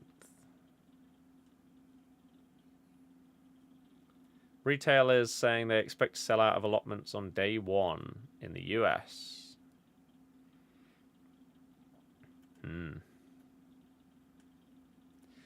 Oh, I'm really excited, because that's the last sort of like big purchase that I really want to do this year, is that Switch 2. I might even do it on like a finance kind of thing to break it up a little bit. But I have had my base one for so damn long. So damn long. Feels like if you spend points, the packs are 1 to 2k are better options. Multiple attempts getting a card rather than the big one shot with the 4k. I think I would probably agree. The amount of times that someone will open up one of those 4,000 point packs and get nothing is ridiculous. So you've either got to massively hope that your luck is in or not. There's that Kaka, so we've got 20 games of him now to do a video with. As I said before, I will record that at some point today, tomorrow, Sunday, and the video will be out either Sunday or Monday, a Kaka one, because we've got the video with Tom that we recorded the other day. That's going up tomorrow. And I'm assuming he has recorded some tonight. Has he messaged me yet? Not yet. But I'm assuming he's recording tonight, and so if you're watching them on his channel, then I'll probably have to get one edited tonight, ready for tomorrow. More fodder for SBCs that way as well. Yes, true. Day one getting console Mario Kart Pro Controller case pre-ordered. He's going in. I will get, yeah, console, Mario Kart. It depends what other launch games there are. If there is like an Animal Crossing, I will be getting it. If there's a Pokemon day one, I will have to get it. I don't think I'll get like Pro Controller and stuff like that until later on. Maybe a case. Maybe. I think he's recording right now with Brad. Okay. So maybe he's done that. Depends if that's the first. He normally does 2 recordings on a Friday. This might be the second one. Let me actually check. For those of you that are interested, is there anything in Dropbox?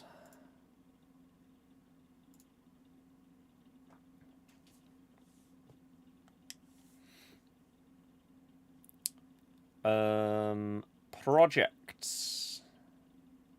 Yes. Is that recorded?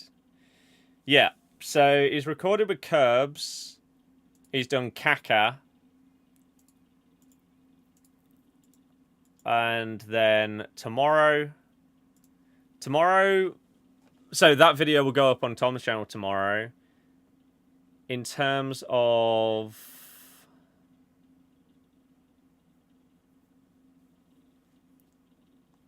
who else he'll do? Maybe it'll be another loan.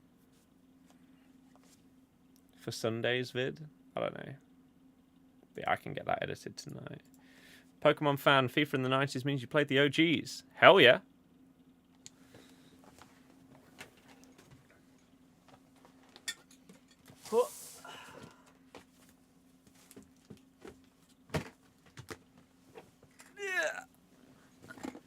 Tom uploaded the vid earlier. Yes, but the one on my channel will go out tomorrow. I did play the OGs. Are they... Is this what I'm looking for? No. Oh, maybe it's the one underneath. That might be a bit harder to... Can I unzip this without having to get it out of the box? That's the question.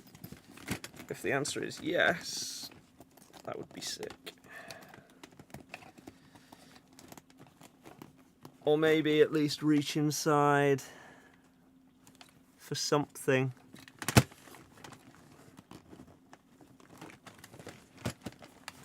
Come on. We're getting there. We just got a box of...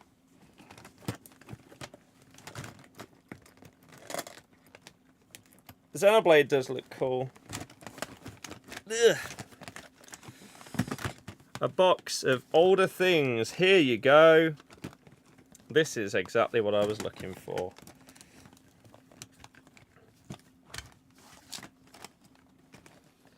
Here's your example.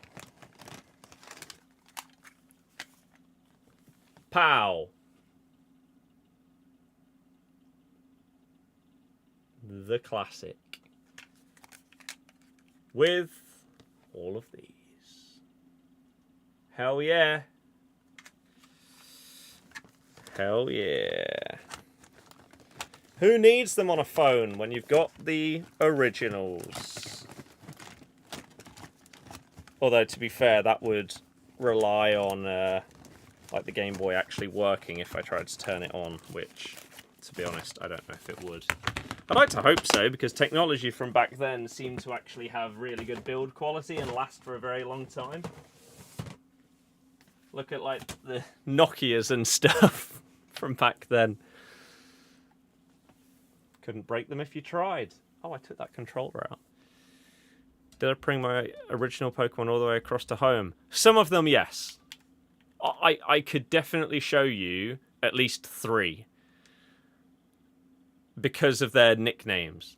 I very rarely nickname stuff, but it feels like in Gen 3, for whatever reason I did, to a couple of things. And they are in home. So yes, some stuff has travelled through a couple of decades all the way through to Pokemon Home, which is pretty cool that that is possible.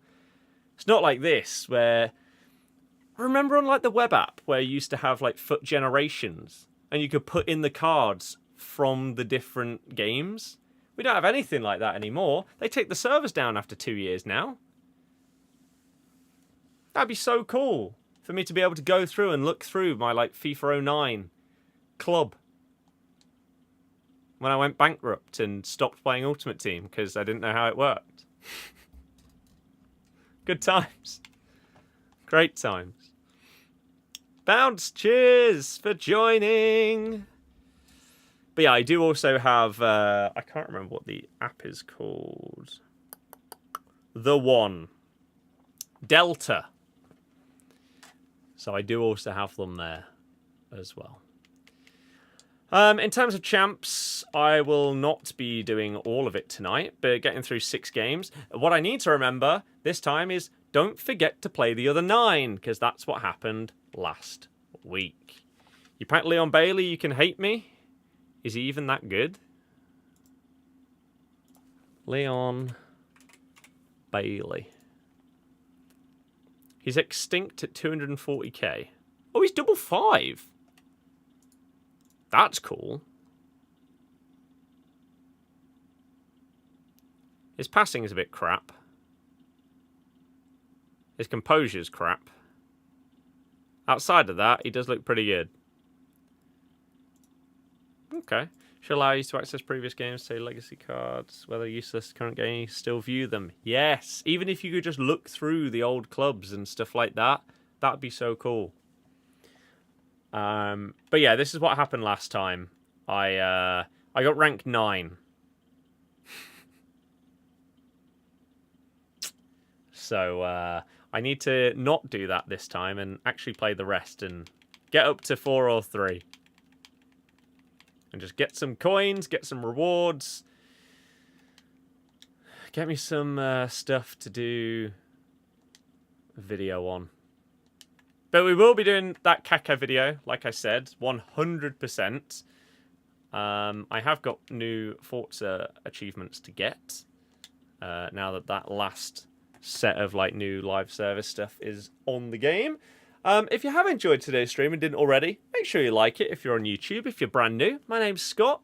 If you want to see more streams, videos and shorts, you can subscribe. If you're watching on Twitch and you've enjoyed it, then you can follow on there as well. Champagne pop in the dizzy heights. Yeah, I know. It's always the case, though. You can always compare yourself. Like, there are pro players that will get through 15-0 in an hour and a half. I'm so jealous of them. Whereas, yeah, some people can't even qualify for champs, and they're jealous of anyone that's in it. There's always different levels that you can compare yourself to. You got to focus on your own thing.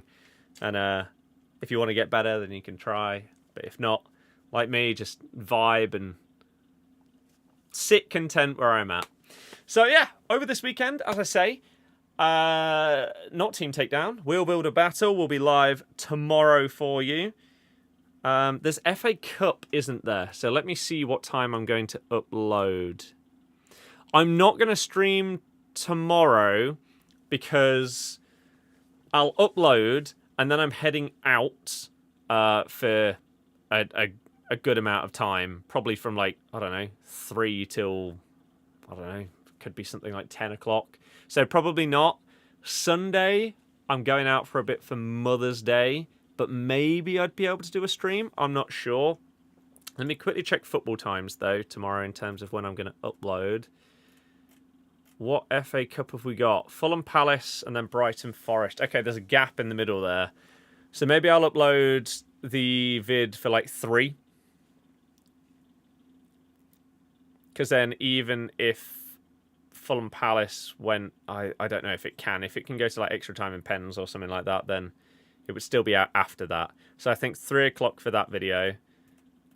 And then Sunday, if I was to stream or upload, FA Cup, Bournemouth City, 4:30. So either I'd upload at like 3. If the Kaka video was done, it would go up at 3 on Sunday. If not, it'll go up on Monday. And if I was going to stream, it would probably be after Bournemouth Man City. because I might be out at that time. Otherwise, I could even do like a watch along for the first time in ages, but I can't guarantee that. So there you go. Cavani looks really good. It's just hard to get in the chemistry, isn't it? I haven't seen anyone do Socrates, though. Bounce. I don't know who that is, I'm afraid. But there you go. Thank you very much, everyone, for being a part of it. Thank you, anyone that liked, followed, subscribed, etc. All of that good stuff. The resub earlier on Twitch as well. I appreciate every single one of you for the love, support, and generosity. Enjoy your weekend. Enjoy the football. Enjoy champs. And hopefully enjoy the content that I will be uploading for you as well. Thank you once again, everybody. Good night. Goodbye.